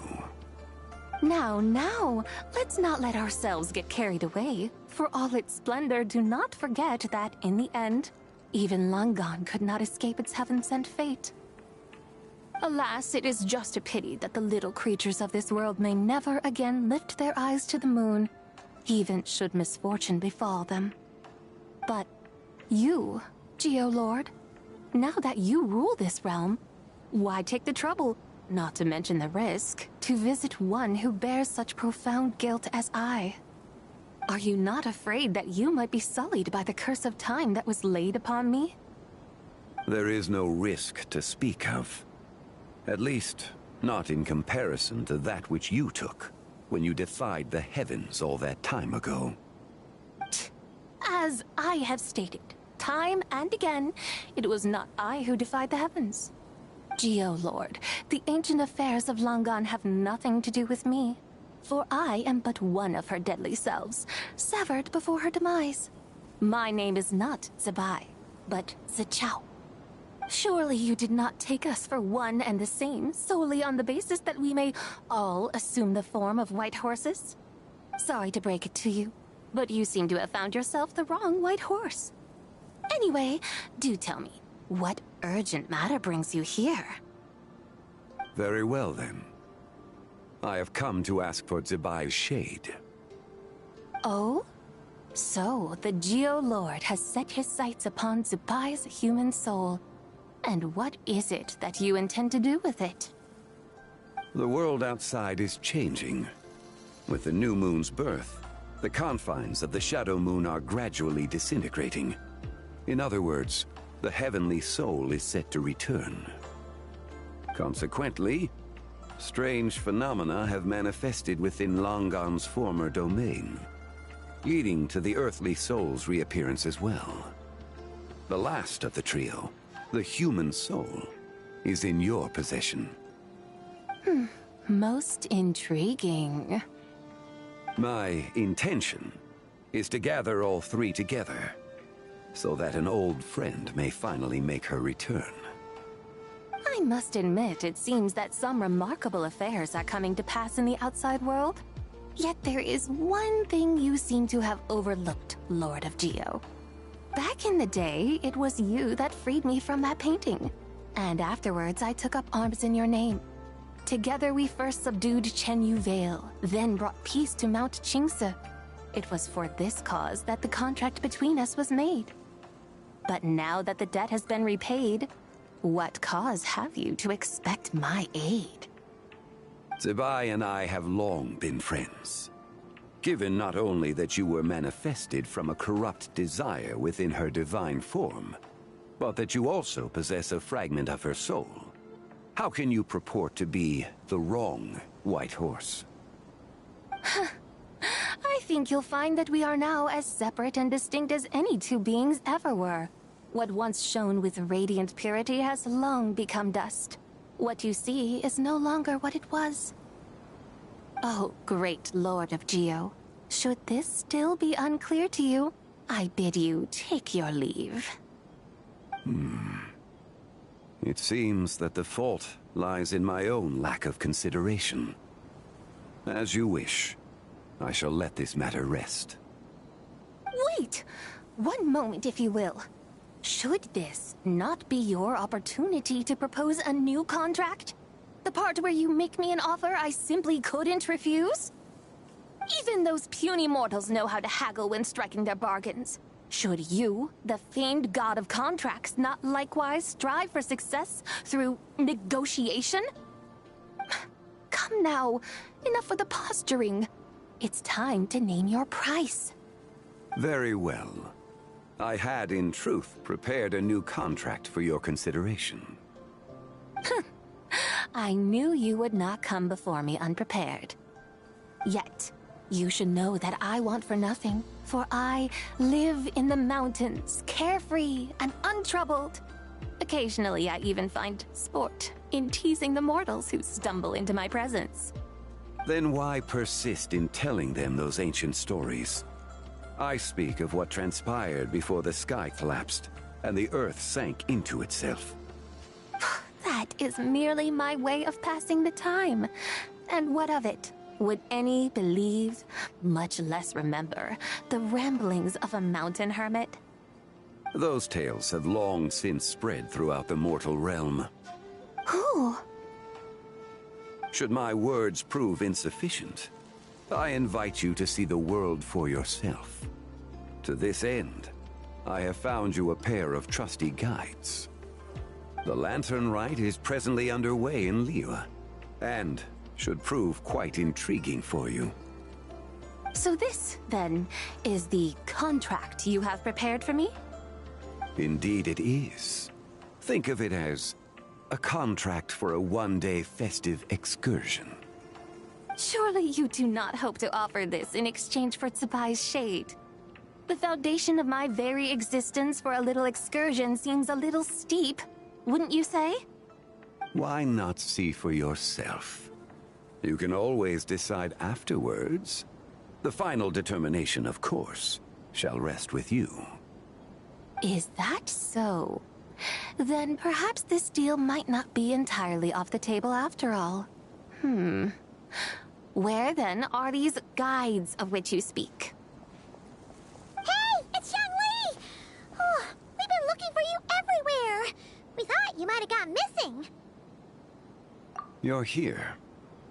So these are my guides. Well, well. They certainly look the part, I'll give you that. Guides?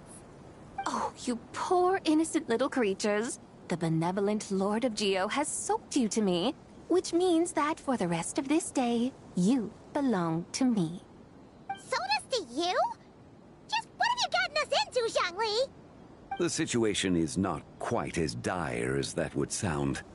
I ask only that you accompany my Adeptus friend on a tour of Liyue. I would suspect that depends on how well you entertain me. Entertain you? Let us start with this Liyue harbor of which I have heard so much. Nowhere is quite so fascinating as a place teeming with little mortals. How come this Adeptus sounds so different from what Paimon imagined? Okay, we'll take care of it. Get ready to find out why they call Paimon the best travel guide in all of Tibet. Look!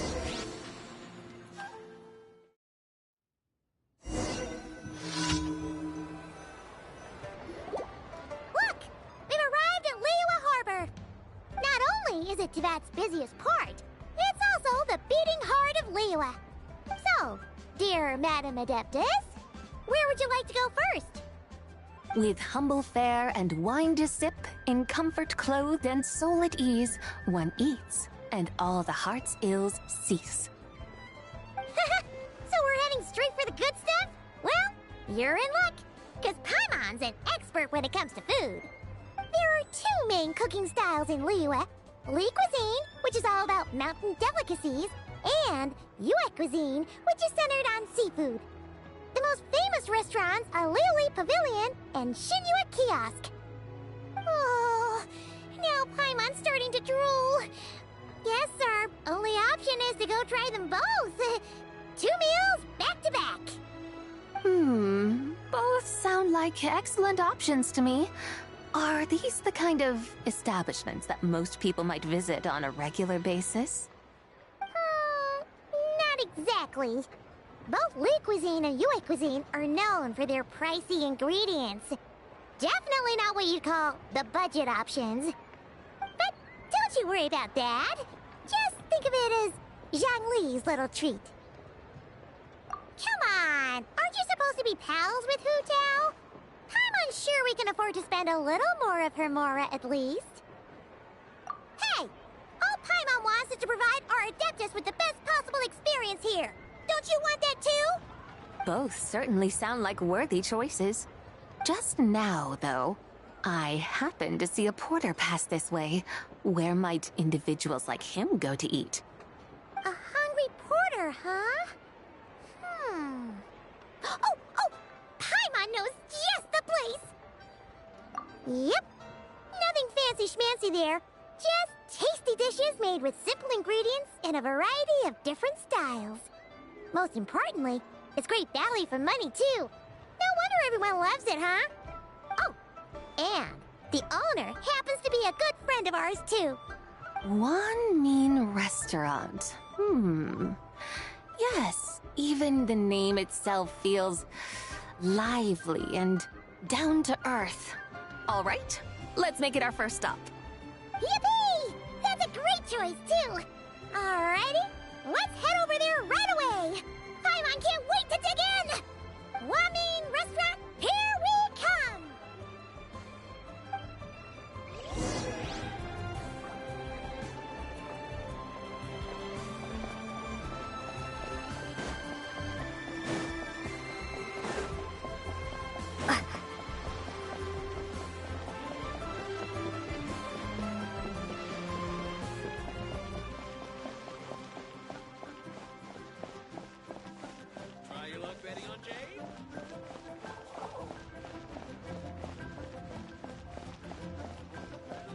Listen, let me tell you how it is.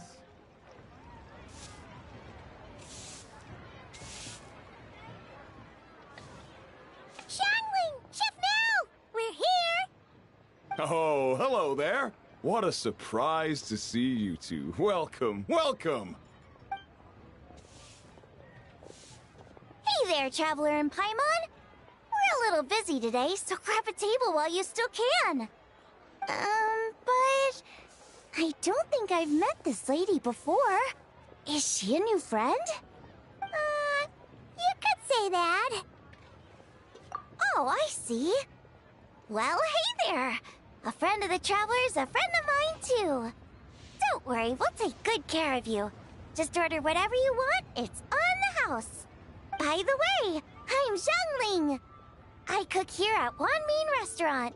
What's your name? Miss Xiangling, have you ever heard of the White Horse Adeptus? Of course. What about her? I am her, and she is me. Huh?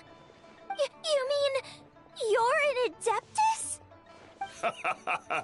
Oh, you young'uns crack me up. Come on, Xiangling. You've got to keep up with the times. Haven't you heard of cosplay? It's like a role-playing game where you dress up as famous characters and pretend to be them.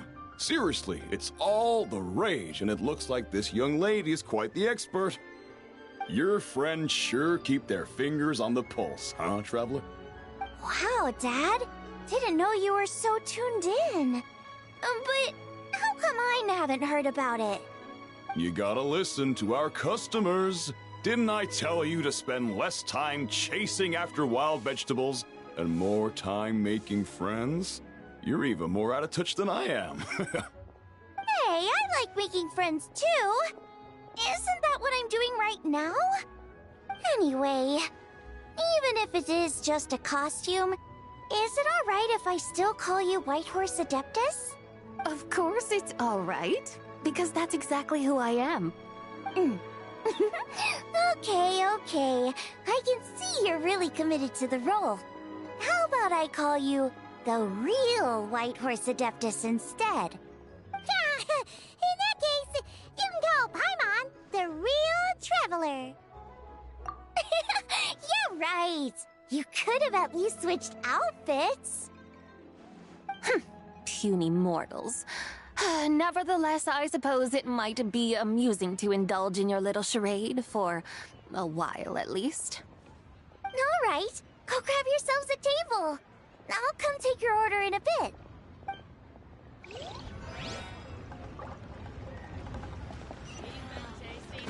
Rio's really got a lot going for it. Hello. May I ask if Miss Xiangling and Chef Mao are here? Yeah, they're just over there. Wait a sec. Aren't you? So, what would you like to... You're... Hello, Miss Xiangling. It's me, Lu Xiangxiang, the one who broke some stuff here at your restaurant a few days ago. I just wanted you to know how sorry I am. I honestly don't know what came over me. Please forgive me. Oh, it's you. You really gave me a fright that day, young lady. You didn't actually get food poisoning from our blackback perch stew, right? Come on, Dad. She's come to say sorry. It's all right, Miss Lu. You must have been feeling a bit off that day. You're looking so much better now, though. Why don't you grab a table, too? This one's on the house. No, I couldn't possibly. Hey, it's totally okay. We all feel under the weather sometimes, especially when we're away from home. Go on, find yourself yikes. Looks like all the tables are taken. Wanna come sit with us? We've got an extra seat over here. Thanks, guys. So what would you like to eat today? Feel free to order anything you like. I should very much like to sample your renowned poisonous blackback perch stew. It wasn't poisoned. That was all on me. So that's one portion of blackback perch stew. How about you guys? Paimon wants... Sure thing. Looks like Paimon's having trouble making up her mind. Anyway, I guarantee you'll love it. Let me think. Well, since the blackback perch stew is on the spicier side, I guess it makes sense to balance it out with a serving of stir-fried shrimp. And since it's Lantern Rite season, you better try out the triple-layered consommé and come and get it too. Those are our seasonal specialties. As for the carbs, since we've got a full table, how about some right at home? Along with our special chili mince cornbread buns. Trust me, you won't be disappointed.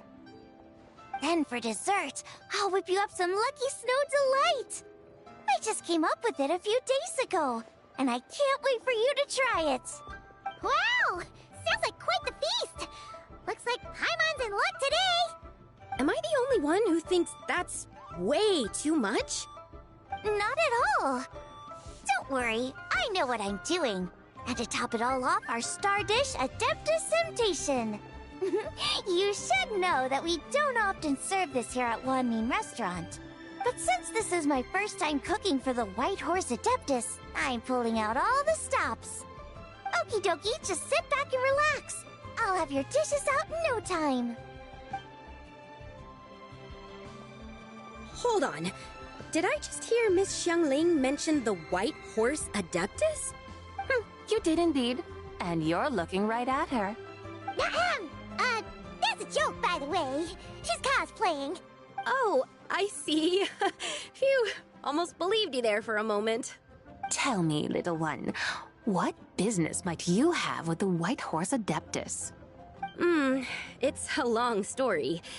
Basically, a while back, I took part in an archaeological dig over at the chasm. While we were there, we discovered a number of relics. Our findings show that they date back to the era of Long Gone, an ancient nation whose people are said to have been the ancestors of some of the modern-day inhabitants of Chenyu Vale. And why might such matters concern the White Horse Adeptus? Because some of those relics not only seem to contain textual references to her, but even depictions of what she looked like. There have long been legends claiming that the White Horse Adeptus was a deity of that era, but there are plenty of other theories out there too. If I could just locate some more detailed records, I'm sure we'd be able to find out so much more. So you're into history? Well, to tell you the truth, I actually joined the archaeological team by sheer accident. But once I'd started down this path, I knew that I wanted to make something of myself. Recently, though, things seem to have taken a turn for the worse. Still can't believe I caused such a mess and even ended up hurting someone. Oh, so you're considering becoming a martial artist now instead? No, I mean, they weren't seriously hurt. It was just a few scratches, and they let it go after my mother compensated them. Either way, my career's pretty much over. And even though both the victim and the Ministry of Civil Affairs say they won't be pursuing the matter any further, my father says he's going to punish me according to our family rules. Family rules? Yeah, he's decided to ground me. I'll have to return to Chaoying Village after Lantern Rite, and goodness knows when I'll be allowed to leave again. Wow, that's harsh. Sounds like the kind of thing only rich, super traditional parents would do. We're not exactly rich, though. All we own are a few tea fields in Chaoying Village and a guest house in Liyue Harbor. A guest house? It isn't Baiju Guest House by any chance? Yep, he's my grandfather. So, you've heard of the guest house before? Small world, huh? Come to think of it, didn't Boss Lu mention something about hoping that the White Horse Adeptus would show up and let her divine power be known? Sure, but Paimon's guessing this wasn't exactly what he had in mind. Little one, it sounds to me that your family is rather well off after all. What then drew you to archaeology? Why subject yourself to such unnecessary hardships? Even if I stayed at home, there's no guarantee I'd lead a nice, easy life. Just look at my father. Recently, my grandfather put him in charge of the guest house, and he came up with a bunch of ideas right away, starting with changing its name. That didn't turn out well, though. My grandfather yelled at him for days, even calling him a bad son, and they still haven't let it go. Oh! Paimon thinks we might have heard about that too. Long story short, being dependent on others is never fun. You just end up being completely under their thumb. That's why I want to make it on my own out here, no matter how hard it is. After all, as the saying goes, to rise above others, one must endure the hardest of hardships. What's so funny about that? You poor, innocent little creatures never fail to amuse me. To think you would endure all manner of hardships in your brief time on this mortal plane, and all that merely to rise above others. I would have thought that the wiser path would be to simply roam this world as I do. Huh? Tell me, what is it that you truly delight in? Archaeology? Martial arts? Tea planting? Or perhaps the keeping of a guest house? What I delight in? Yes! Surely there must be something you don't find quite so exhausting. Whatever delights you should not feel like a burden. But do things like that really exist? Of course! Take Miss Xiangling, for instance. I defy you to detect even a hint of hardship on her face when she wields her walking spatula. So, since it seems you are resolved to tread the rocky path, you should strive with all your might to pursue that which brings you delight. You mean, like cosplay? I suppose you might say that.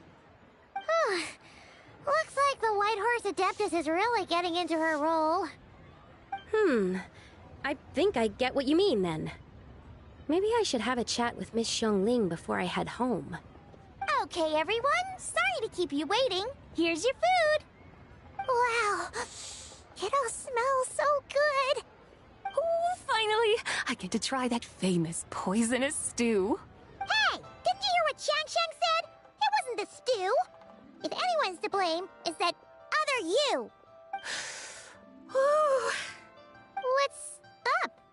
How fiercely this mortal fare burns upon the tongue!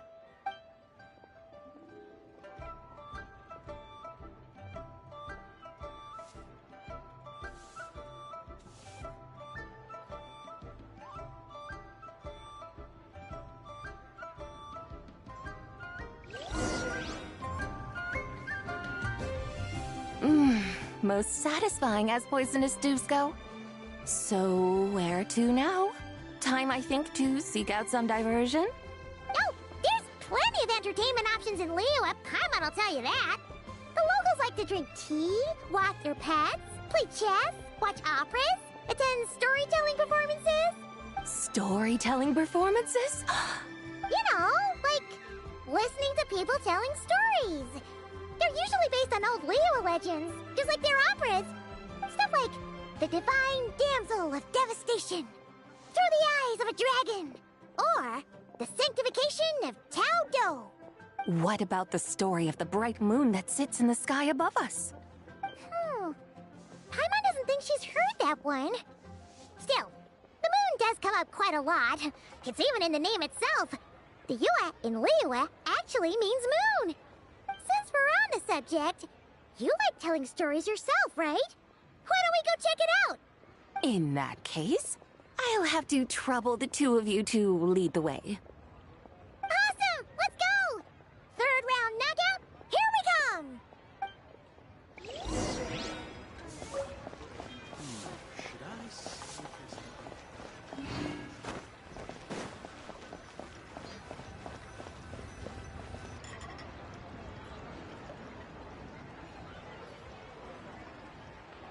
What a tongue twister.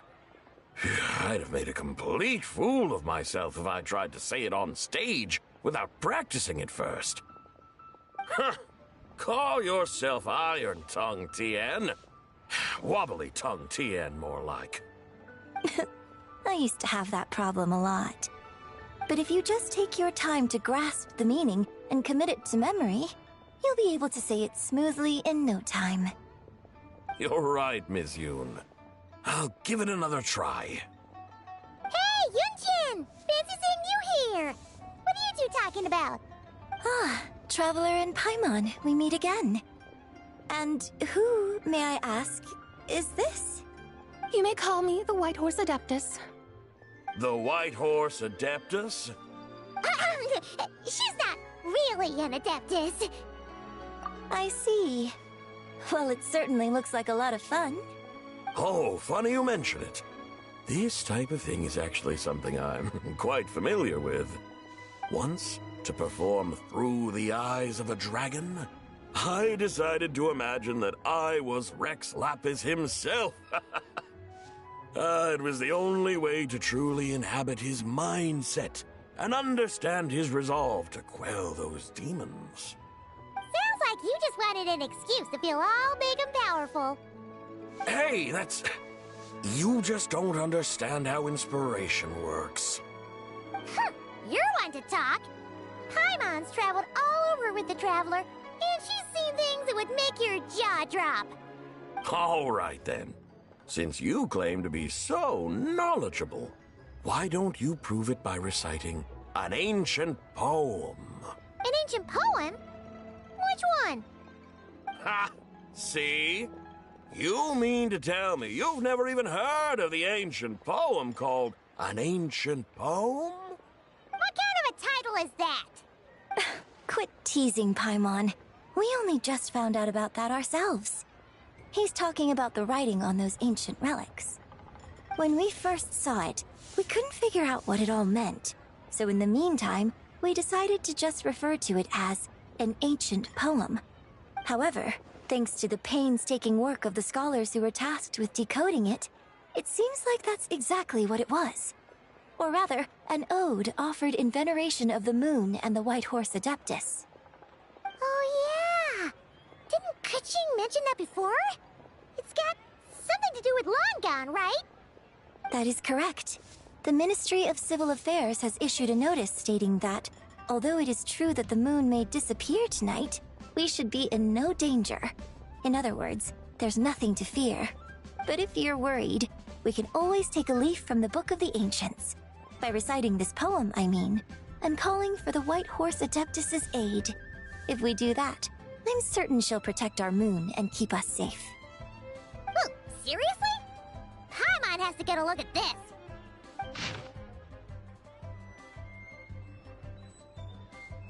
Under moon eternal, in radiant night, a maiden grants silk, soft and light? What in Tibet's that supposed to mean? Under moon iridescent, in night divine, blah blah blah, something cloth so fine. Something about fields being plowed, something else about seeds being sown from the earth. Seriously? What is this? The fields are plowed, the seeds are sown, and from the earth, life is grown. Whoa! You did that without even looking! Bravo! Bravo! We have an expert in our midst. Looks like this young lady really does know her role inside out.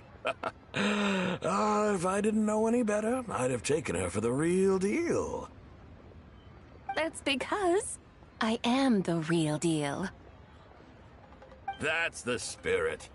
This is exactly the kind of mindset I was talking about.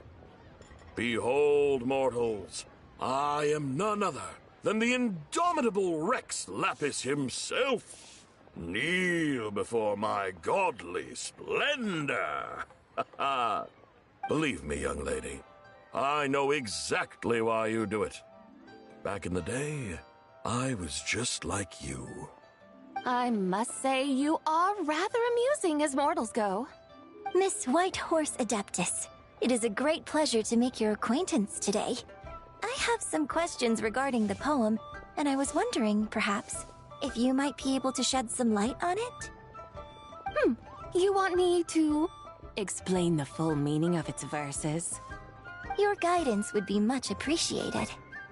Fascinating. Tell me, do all the people of Liyue still express such reverence for the ancient ways? Well, it's true that we hold a deep fondness for our history, but it is hardly our only pursuit. One of my good friends, for instance, is even more devoted to the modern Fontanian art of rock and roll. Exactly! And don't forget, great practitioners of the role-playing arts walk among us too. People like me and you, young lady. Yes. So rather than placing too much emphasis on our reverence for the ancient ways, it might be better to say that here in Liyue, 100 passions bloom, each with a voice of its own. I see. Then, I suppose it wouldn't do any harm for me to enlighten you. In truth, it is but a simple poem of blessings. Its meaning is this. As the eternal moon rises in the night sky, a maiden adorned with lustrous jade descends upon the earth. She blesses the kudzu vines and mulberry leaves, so that they may be used to make coarse cloth that is nevertheless soft, light, and comfortable to wear. As the iridescent moon rises in the night sky, a maiden adorned with lustrous jade descends upon the earth. She blesses the kudzu vines and hemp, so that they may be used to make fine, luxurious cloth. As the frost moon rises in the night sky, a maiden adorned with lustrous jade descends upon the earth. She blesses the mugwort and artemisia, so that they may be perfect for divination. So she really did come down from the moon? She shows the people how to use the plow and spade to purge the land of weeds, till the soil, and heap up the earth to make it fertile. Then with the hoe, she teaches them to sow their grain, bestowing the promise of life upon every seed. She blesses the millet and the beans, ensuring that their stalks and vines stretch forth without end. She graces the wheat and the rice, so that their heavy heads are filled with plump, glistening grain. Sounds like she's a real pro at all this farming stuff. The fruits of the field are harvested and brewed into sacred wine for honored guests. This we reverently present to the Divine Maiden, with every ceremonial step flawlessly observed, so that she may witness the depth of our piety and respect. Oh, Divine Maiden, how can your graceful presence in the sky not seem like that of a fairy descending from the heavens? Oh, Divine Maiden, how does your pure and radiant form not resemble the guardian spirit of our land? I send my heart's desire, ascending to the heavens, beseeching you to grant us good fortune and blessings in the coming year. Huh? So, that's what it's supposed to mean? I find myself speechless. Moved beyond the power of words to convey. Oh, young lady. You have shown me the heights to which a true role player might aspire. A truly remarkable performance. I did not anticipate that anyone could unravel this poem with such depth and clarity, and so soon after the Ministry of Civil Affairs noticed, too. I'd even begun to consider myself somewhat versed in the matter, but as they say, there's always someone more knowledgeable out there. Allow me to extend my thanks to you, Miss Whitehorse Adeptus. You are far too humble, young one. I must confess, it is I who have been surprised, not only by you, but also by this Liyue harbor of the present day. Ah, so you're not from Liyue. And what, may I ask, has surprised you about it? Oh, it's nothing really. Just some old memories scattered here and there. Very well, my guides. I suppose it is time we set forth on the next part of our excursion. I'd like to go see that wharf now. What say the two of you? No problem! We'll take you wherever you want. Oh, leaving so soon? Before you go, allow me to introduce myself. I am Yunjin, director of the Yunhan Opera Troupe. May I ask your name in return? My own name is scarcely worth mentioning, but since you asked, perhaps I'll tell you the title of that poem instead. Huh? So, it isn't actually called an ancient poem? Of course not. Its real title is Odes of Long Zabai. Odes of Long Zabai. All right then, until we meet again.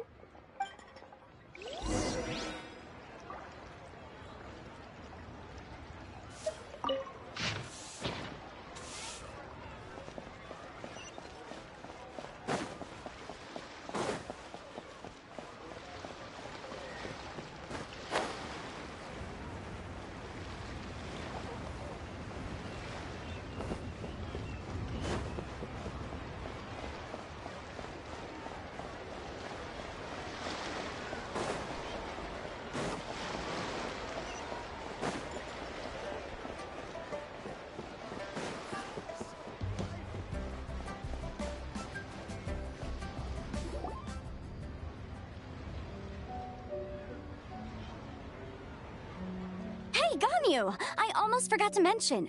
On my recent trip to Notcry, I came across something really fascinating in the Frost Moon Scion's library.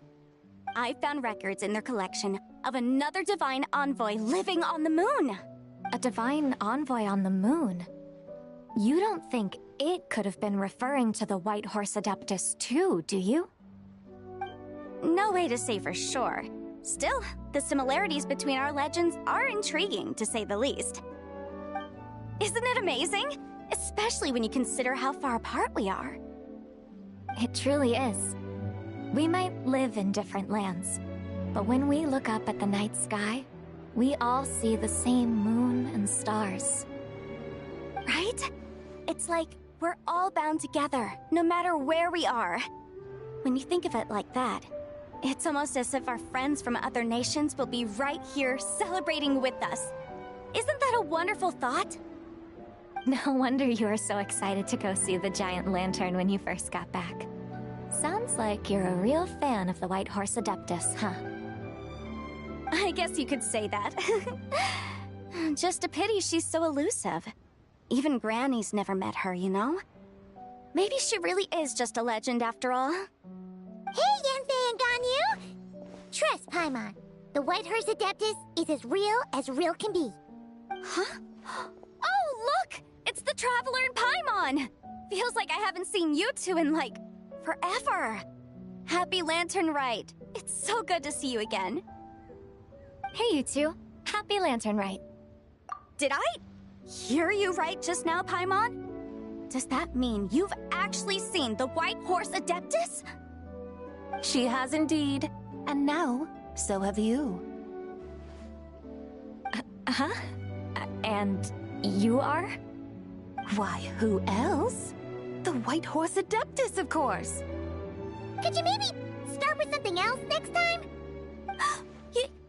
You're the White Horse Adeptus? That's right. Allow Paimon to introduce you to our new friend, Zichao. She's been low-key obsessed with cosplaying the White Horse Adeptus ever since we met her. I see. Well then, greetings, Miss Zichao. My name is Yanfei, and recently I've been low-key obsessed with learning everything I can about the White Horse Adeptus. I'm sure the two of you will get along like a house on fire. Oh, and by the way, I'm Ganyu. So, Miss Zichao, you must be here to see the giant lantern too, right? Hmm? A horse-shaped Zhao lantern? Is that what I think it is? That's right. A lantern made to honor the White Horse Adeptus herself. Isn't it gorgeous? Huh? What are you laughing at? Both the lantern and myself. What do you mean? Oh, this lantern truly is an artistic masterpiece. But tell me this, have any of you ever seen a horse before? Come to think of it, Paimon can't remember ever actually seeing one herself. What about you, Traveler? Oh, this horse appears to be mid-trot, but it has adopted what is called a lateral gait, where the legs on one side of the body move together in unison. A rather rare sight indeed. Just now, I suddenly pictured myself, I mean, the White Horse Adeptus running the same way. The image was so absurd, I could barely contain my mirth. Oh, really? I never knew that. You learn something every day, huh? Oh, come on! It's basically a giant piece of fan art! Who cares if it's different than the original? I was merely laughing at my own ignorance. I came here thinking that the White Horse Adeptus's tale had been long forgotten. Yet here I am, gazing upon a lantern made in her honor. Well, you couldn't have been more mistaken. There are so many tales about the White Horse Adeptus, I'm starting to lose count. Just off the top of my head... Just so you know, Yanfei, we've heard it all like a million times before. Uh-huh. But there's one thing I can guarantee that you haven't. Huh? You mean like A new chapter of her stories come to light? Mm-hmm. And I heard it from Ganyu just yesterday. Hey, why don't you share it with the others? Sure, no problem. Where to begin? Do you guys still remember what Liyue's Moon Chase Festival is about? Of course! It's a festival held in honor of the Stove God. That's right. But it took a really long time for the Stove God Festival to become what it is today. In its earliest form, it was actually an adeptal ritual known as the Moon Chase Rite. Paimon remembers Madame Ping mentioning that before, but she never explained exactly what it was. According to Cloud Retainer, the Moon Chase Rite was originally a ritual meant for communicating with the moon. Communicating with the moon? But for what purpose? At first, Cloud Retainer wasn't entirely sure either, as it was always Rex Lapis who performed the ritual. Whoa! Rex Lapis did it himself? Must have been a really important ritual. That's right. Unfortunately, despite numerous attempts, they never actually received any response from the moon, which is why they eventually stopped performing it. But then, just yesterday, Keqing took a picture of the moon being obscured by a dark hole to Cloud Retainer and asked if it had anything to do with the Moon Chase Rite. The moment Cloud Retainer saw it, it suddenly dawned on her that the rite might have been an attempt to reach the White Horse Adeptus all along. Does that mean Zhongli's been trying to bring back the White Horse Adeptus all this time? So how about that? Bet you never thought there might even be a link between the White Horse Adeptus and the Moon Chase Festival. If Keqing hadn't taken that picture to Cloud Retainer, we would never have known any of this. This is probably what Keqing was referring to that day when she mentioned there were some ideas she wanted to follow up on. So, Geo Archon. All this time, you've been striving to awaken her. Huh? What do you mean, awaken? Nothing. What I truly meant to say was, this new insight you've provided has been truly eye-opening.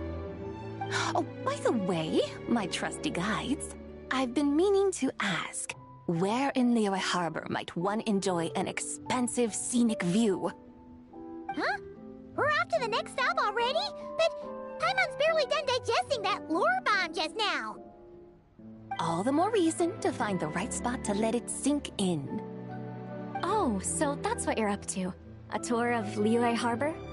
In that case, if you're looking for a spot with a panoramic view, I'd recommend Yujing Terrace. That's a great idea. Since the terrace is on higher ground, the sea view from up there's so much better. Great! Well, the Lantern Rite's about to start, so we should get back to Granny's now. Hope to see you all at the festival tonight. Oh, you're off too? All right then. See you both soon! See you soon!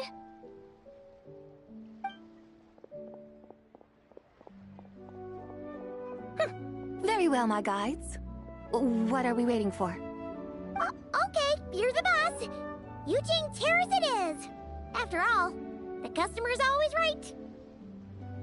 Something else you needed to do?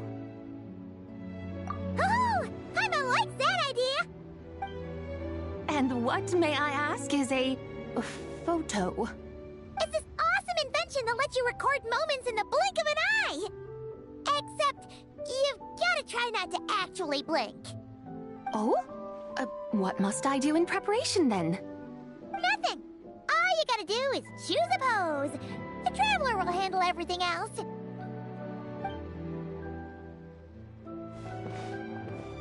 Come on, let's give it a try.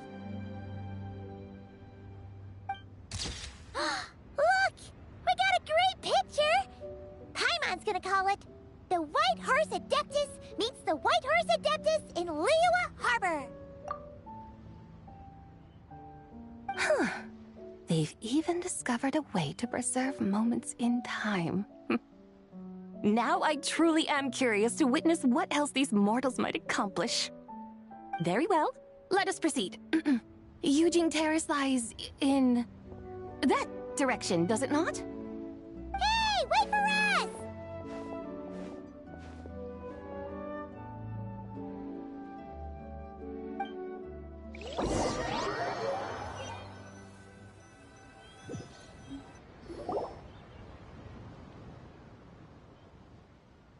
Truly a marvelous view if ever there was one.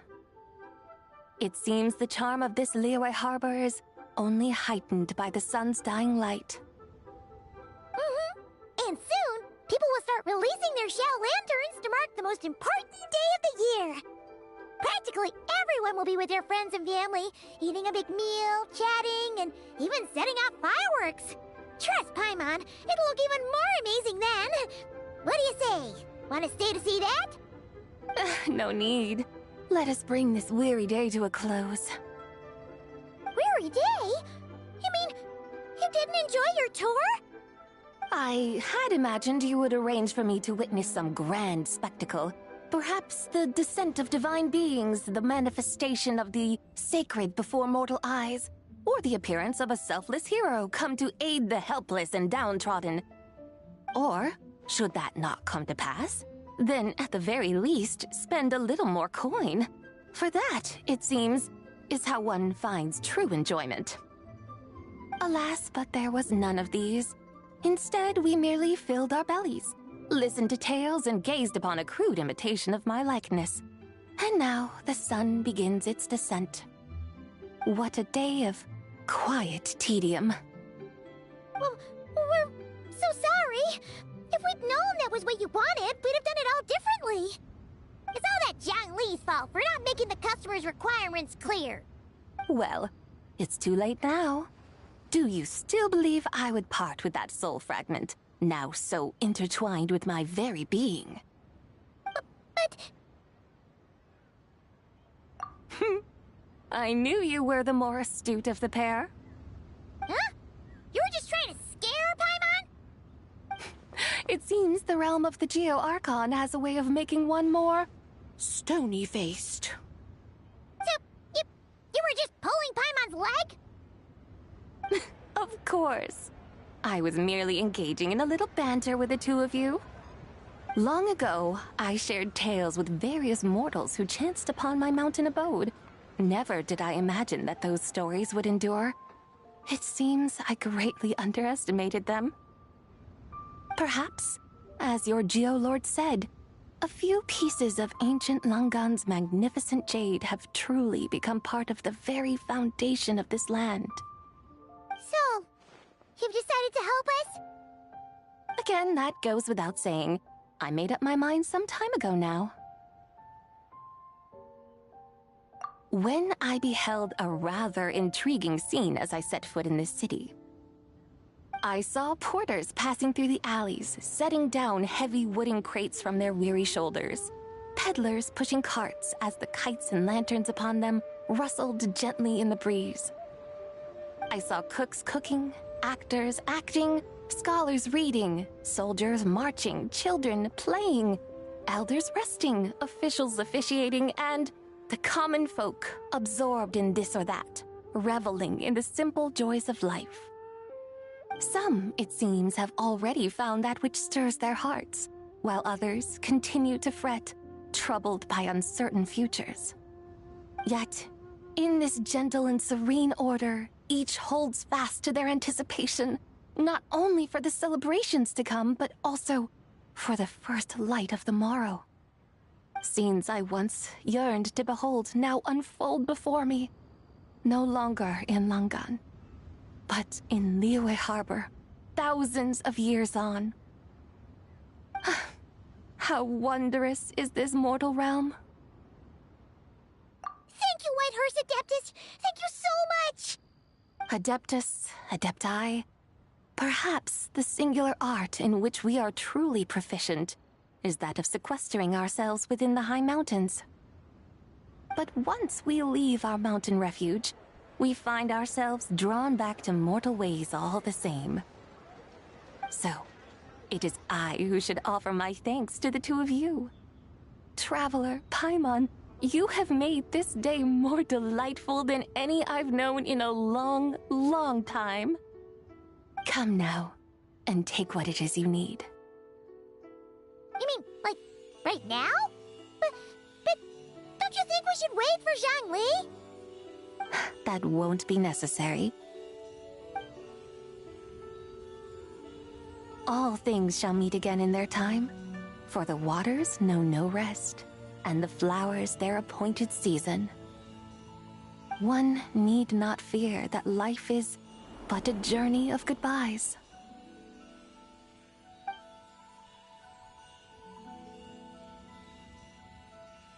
Is she gone?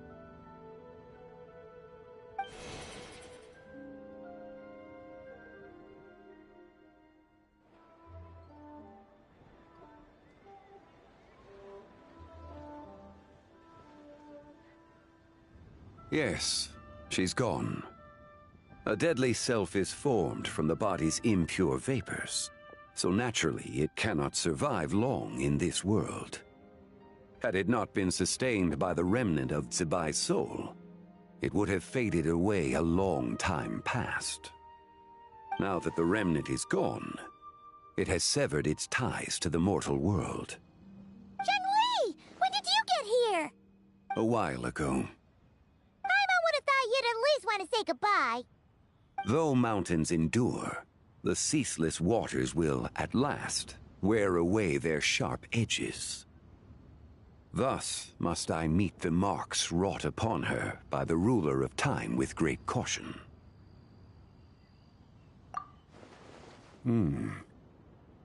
It may be goodbye for now, but someday we will meet again.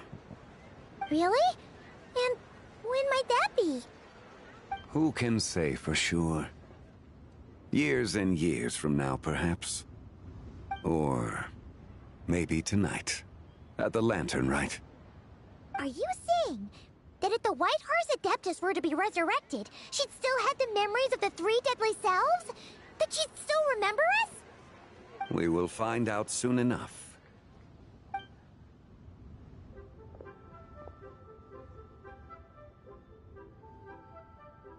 It is time. The rite is about to begin.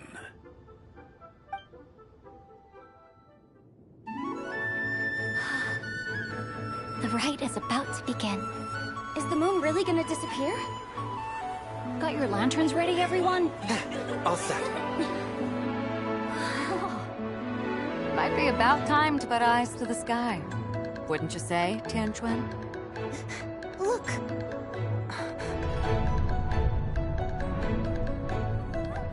When the sun's out, eat the sun. When the moon's out, eat the moon. Whoa, is this the lunar eclipse? Under moon eternal, in radiant night, a maiden grants silk, soft and light. Under moon iridescent, in night divine, a maiden grants fiber for cloth so fine. Under moon of frost, in night so great, a maiden grants tools to divine our fate. The fields are plowed, the seeds are sown, and from the earth, life is grown. The seedlings stretch, the crops do rise, and all unfolds before our eyes. Fruits are gathered, sweet wine is poured. These gifts we offer to our Lord. Pure as heaven, so fair and bright, she shines as light in this dark night. And Ritter does this. Wish take flight.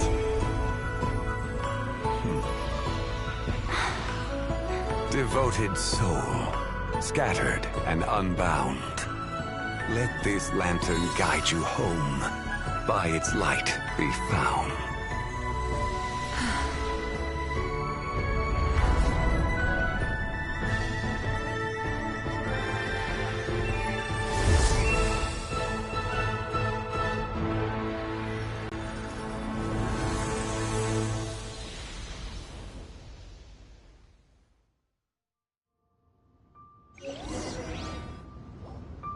Did we do it? get to meet the real White Horse Adeptus?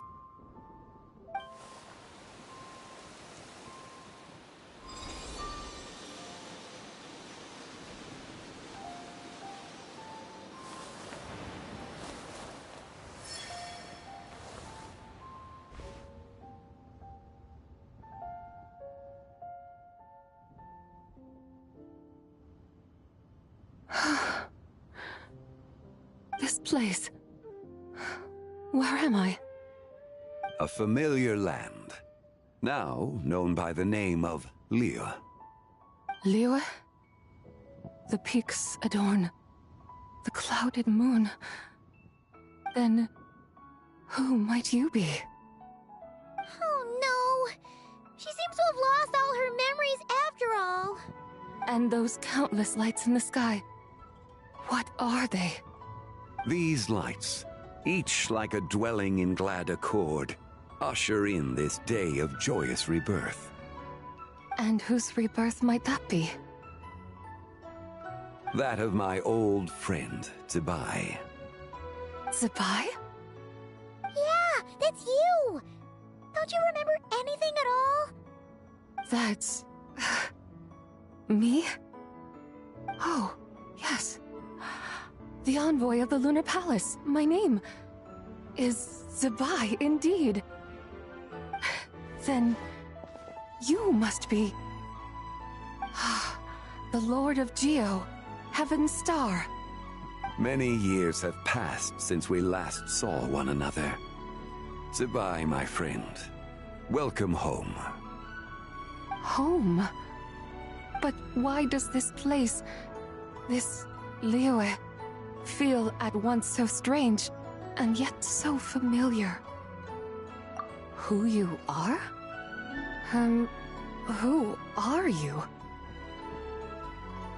Ah, yes, I remember now. You are that treasure-hunting damsel, the one stricken by the poisonous fish stew.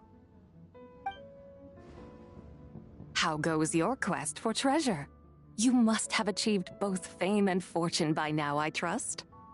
Hey, you've got it all wrong! You're talking about Lu Xiangxiang. And how many times do we have to tell you? She wasn't poisoned! Sheesh! But I could have sworn... Oh, that's right. You're that impudent blonde youngster who kept meddling in my affairs. And to think you even had the audacity to presume yourselves worthy of being... What was it again? Ah, yes, of being my guides. How very wonderful to see you again, my most faithful and beloved guides. I trust all has been well in my absence? Well, she finally got it right. But that sudden mood swing felt even weirder. It's like her head's packed full of slimes. It is possible that her cells have not yet settled.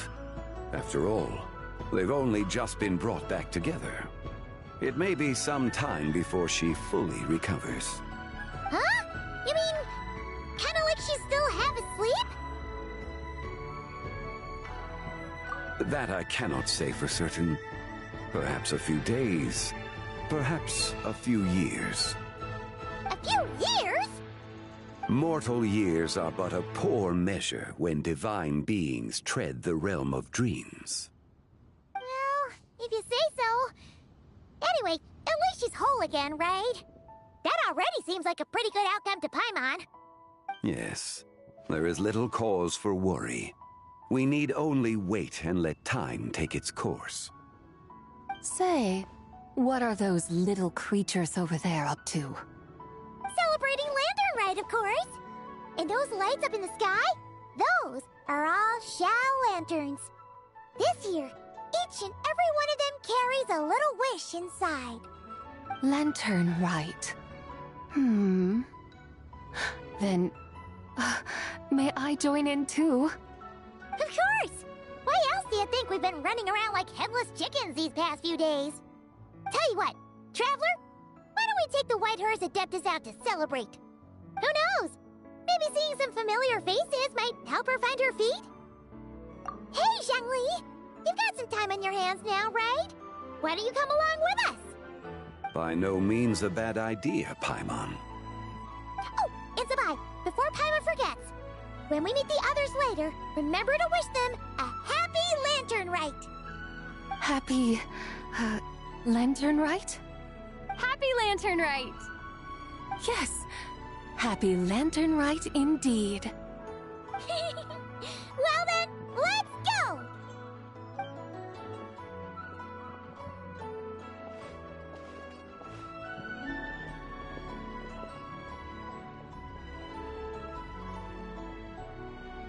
Lantern Rite.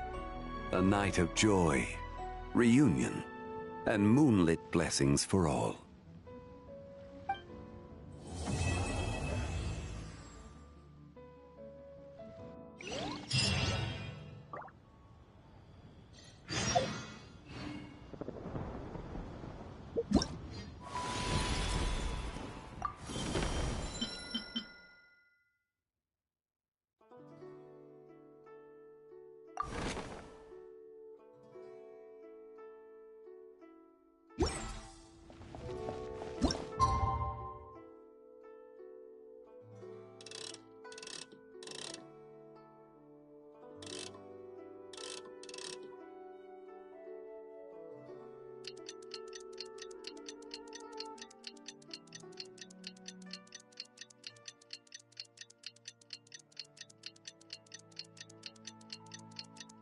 Paimon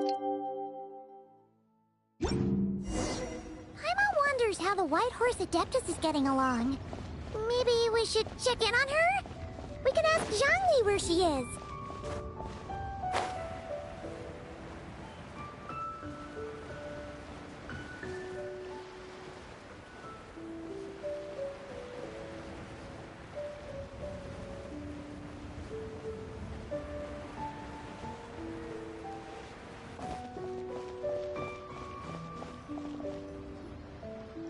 Oh, looks like Zhangli hasn't stopped by for tea today.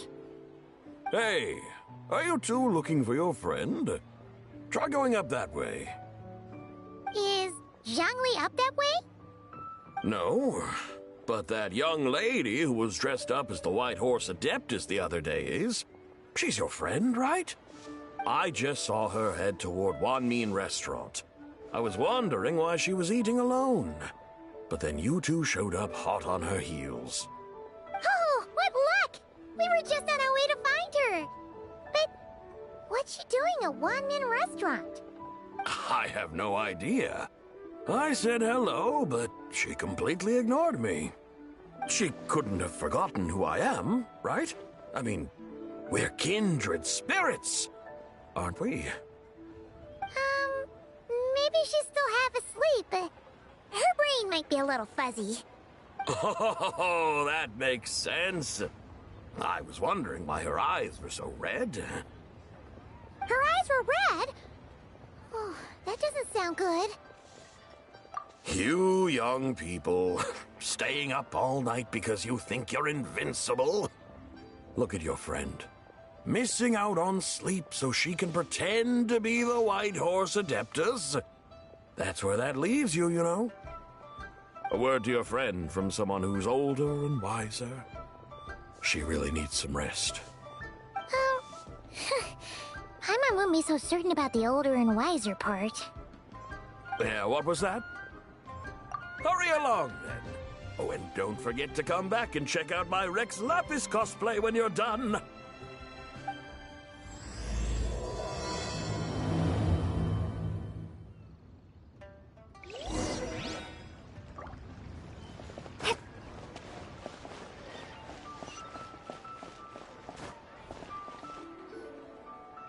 Where's the proprietor? Come out and see me at once! Xiangling and Chef Mao aren't here right now. What can I help you with? And who might you be? My name is Shenhe. I work here at Wanmin Restaurant. Shenhe. Shenhe. Are you that crane adeptus who loves planting mint? It's been a few days. Have you improved your gardening skills? Did you manage to cover the slopes with mint? Mint? I don't know anything about mint. But I am familiar with Qingshen and glaze lilies. Ha! Already casting mint from your mind! How can a practitioner of self-cultivation be so fickle, chasing after every new plant that catches their eye? I'm not sure I get what you mean. Are you delirious from hunger? Would you like something to eat? Shenhe! Whitehorse, Zabai! So this is where everyone is! Traveler, Paimon. It's been a long time. Happy Lantern Rite. Is this customer a friend of yours? Don't mind her, Shenhe. She's just a little cranky because, she didn't sleep well last night and she's only just woken up. Look how red her eyes are. I see. In that case, Miss Zabai, I have a tonic here infused with Genshin. It's cool and soothing when applied to the eyes. Would you like to try a few drops? Stop right there! Who are you two noisy children? Hey! Have you forgotten about us already? Guides. Yes, I seem to recall something about some guides.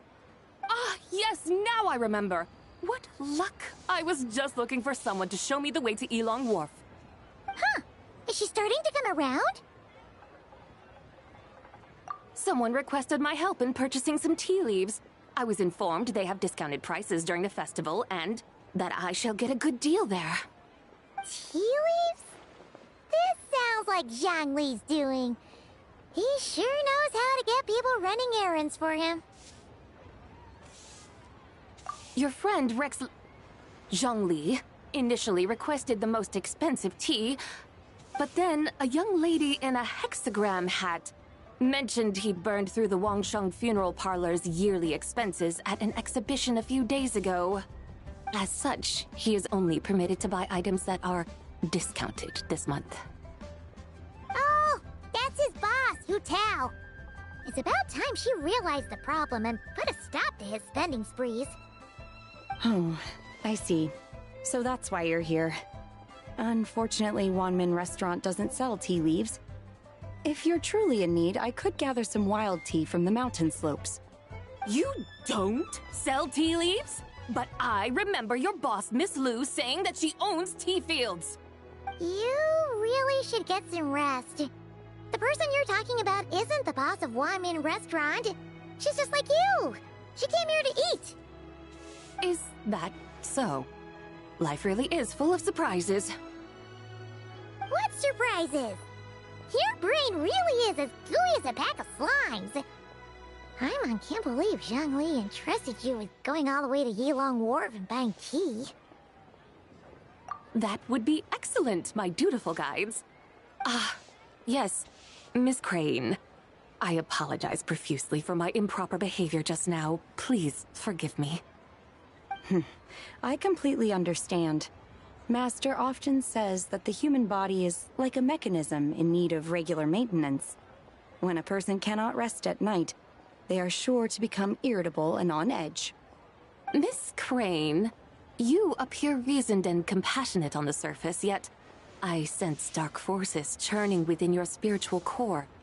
Those red ropes you wear are what bind them, am I correct?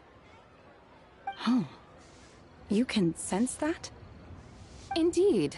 I also sense that with your strength, you might try undoing one or two of those bonds when training. Untie Shenhe's ropes? Wouldn't that be risky? Though the use of red ropes to bind the soul is a wondrous technique, practitioners must eventually learn to break free from external aids and look within themselves for restraint. Master has told me similar things, but I am not ready yet. Your self-cultivation has progressed far enough. Then I will seek further guidance from my master. If you still have doubts, you can find me at the Baiju Guest House. I'll be taking up residence there for a while. For now, my dutiful guides, let us be off.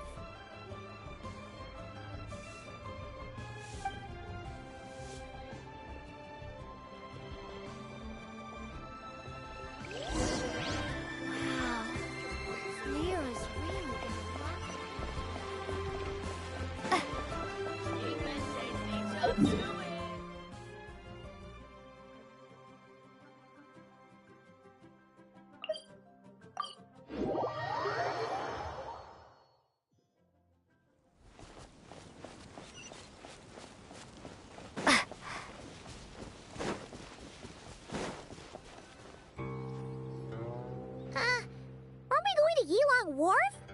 How do we end up on this mountain? Is that small town over there not Elong Wharf? I sense a familiar scent wafting through the air. You're right! Except for the smell part. Paimon doesn't smell anything. That is because this scent is the essence of jade, which can nourish the spirit. Oh, yeah! Shenyu Vale does have a lot of jade, but Paimon didn't think jade smelled like, anything. Naturally, this has reminded me of something. Hmm? And what's that? A few simple tricks for mastering one's power.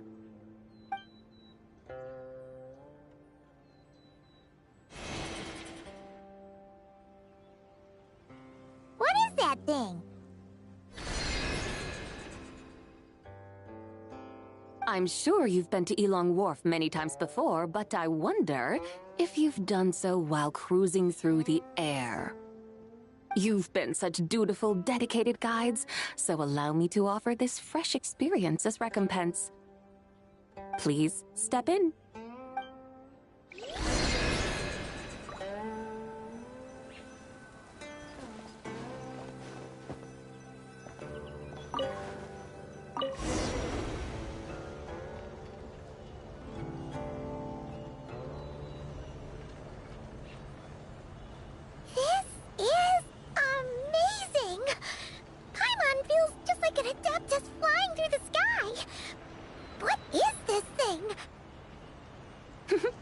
I created it from my memories of the chariot of the Lunar Palace. Many years have passed since I last laid eyes upon it, so there may be some discrepancies. Nonetheless, it is functionally much the same. A lunar chariot? Wow! Paimon never imagined she'd get to ride in one! So, Sabai, does that mean you used to work on the moon? Work. That's an interesting way to phrase it, though I suppose you are correct. I was once an angel, a member of a race tasked with guiding humanity. Then, graced by serendipity, I became a moon envoy. Huh? What's a moon envoy? Some kind of super important angel? As you would understand it, a moon envoy is a job title.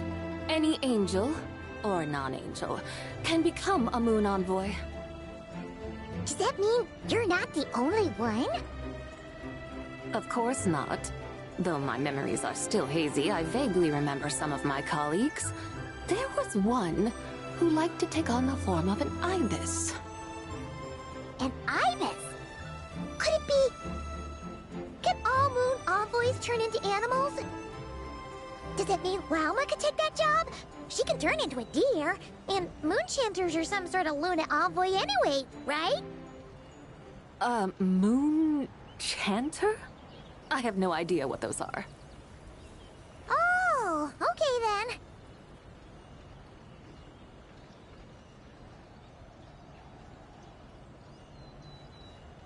Look! Paimon thinks she saw a tea vendor over there! Very well. Let's take a look.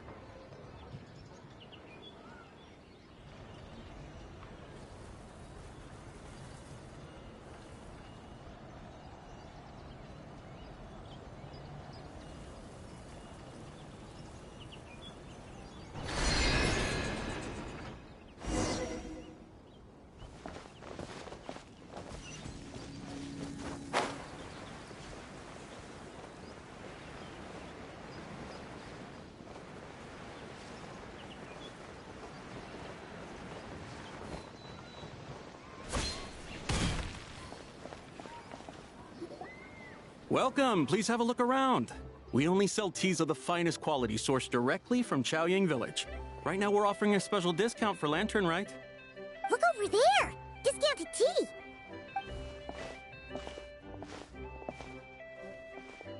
Dear customers, are you looking to purchase some tea leaves? I can see from your bearing that you are no ordinary customers. My humble shop has some exquisite teas that should satisfy your more refined tastes. We're not here for quality. We're looking for a discount. A discount? Well, that's a coincidence. Our Sunglaw tea is on sale right now. A special festive offer. Something about the name of that tea sounds familiar to Paimon. Buy 3 boxes of Sunglaw tea during the festival to get 10% off. Buy 4, get 20% off. Buy 10, but... That's right! 10 boxes at half price. Have you been to our shop before by any chance? Oh, Paimon's definitely heard this spiel before. 3, 4, 10, 10, 20, 50. Zabai, what are you muttering about? When purchasing 3, 4, or 10 boxes, the corresponding discounts are 10, 20, and 50%. The intervals between the 2 sets of numbers are 1 and 6, and 10 and 30. Look! Her eyes turned blue!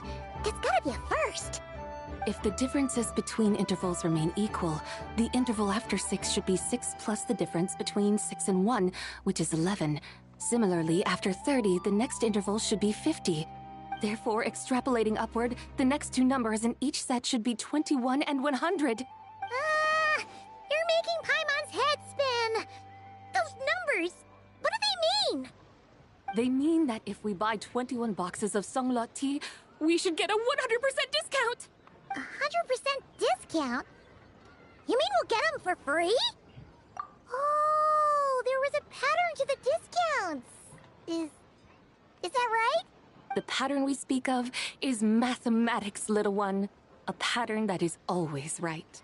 That's amazing! You're a shopping genius, Zabai. Oh, wait. Something feels off here. I had no idea our shop's discounts were tied to the laws of nature. I've learned so much from you, dear customer. No need to thank me. Now, please give us our 21 boxes of free tea. Wait! What's the matter? Paimon just realized what it is that's not right. It took you long enough. We got the short end of the stick! Think about it. If we don't have to pay when buying 21 boxes, then if we buy even more, the vendor should be paying us money instead, right? Huh? Hey, Zabai, work this one out. If we buy 100 boxes, we'd make loads of money, wouldn't we? It stands to reason. Wait a moment, dear customers. Don't you think you're haggling a little too hard? You are the one dictating the discounts. We're simply extrapolating the numerical patterns within. As such, we are hardly haggling. You have a point. However, that's right. I'm so sorry. I just remembered. My supplier didn't come today, so we don't have any tea after all. Such a shame. Terribly sorry about this. Awful, awful luck. Where can we find your supplier? Well... Not to fret. We'll save you the effort and go straight to the source ourselves. Well, you see, dear client, the supplier's discount isn't as generous as ours. You won't be able to get the same price from them. Huh? Does that mean they won't pay us for taking their tea? They might not even offer you a 100% discount. How very unfortunate. Nevertheless, as the original supplier, they must offer some sort of discount. Besides, we're not looking to make money. We just want a good deal. Well, that's great. My suppliers are all tea farmers from Chaoying Village. You can go ask around the village, but please don't say I sent you. Do not worry. We appreciate your generosity. Referring customer... I hope you're right. Then let us head to Chaoying Village. Do you know the way, my guides? Of course! Just follow us!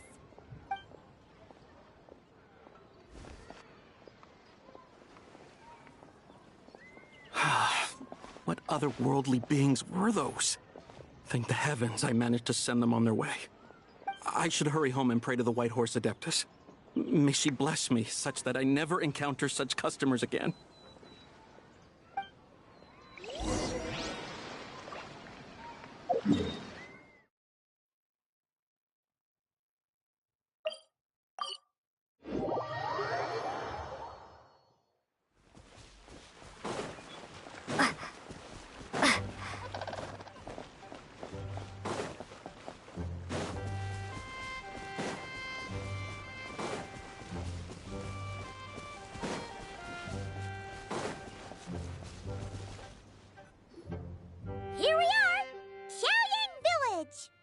The mountains and waters are pristine. They embody the beauty of heaven and earth. It's a good-looking place, all right. But it's hard to enjoy the scenery when Paimon can't stop thinking about all that tea-buying Mora we're missing out on. Should fate dictate, Mora will find its way to you sooner or later. Well, Morak certainly finds us often enough. He even sought us out in person this Lantern Rite. For now, let's look around and see if any tea farmers are selling their crop. We'll be able to see more clearly from up high. Let's take to the sky and enjoy the beautiful scenery while we're at it.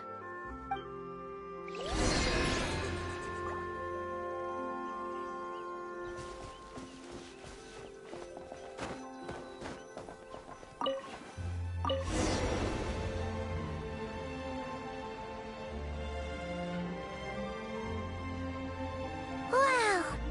Xiaoying Village looks beautiful from up here. Indeed, the houses here are quite different from those in Liyue Harbor. They follow the natural contours of the mountains, forming unique, elegant structures. Yeah, it's super beautiful. The white walls and dark tiles frame the emerald waves of the terraced fields, while the curved eaves and tall gateways juxtapose each other with grace. It's almost too beautiful to be true. The crowing of roosters and barking of dogs, the calls of farmers working the fields, a vibrant pastoral chorus overflowing with earthly vitality. Yeah, it's incredibly beautiful, huh? Have you studied the linguistic arts by some chance? Huh? Your vocabulary for beauty seems rather constrained. Paimon knows how to say pretty as well. I see. Now then, let's take a look around and see if we can find any farmers selling tea.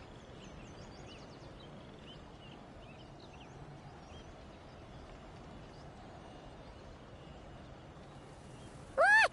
There's someone in that tea field! And they look kind of familiar. Wait, is that Lu Xiangxiang? And who is that? Oh, you'll remember her once you see her up close. Hey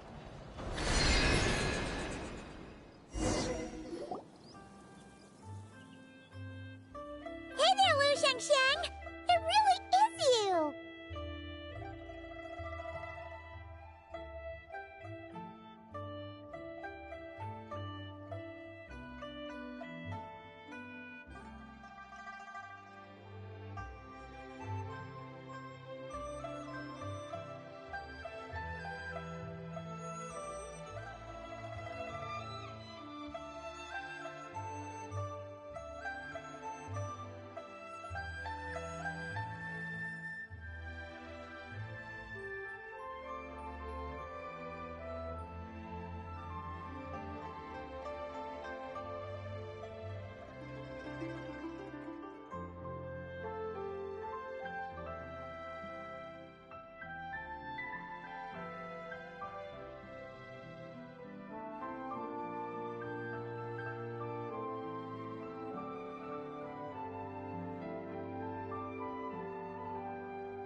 Huh?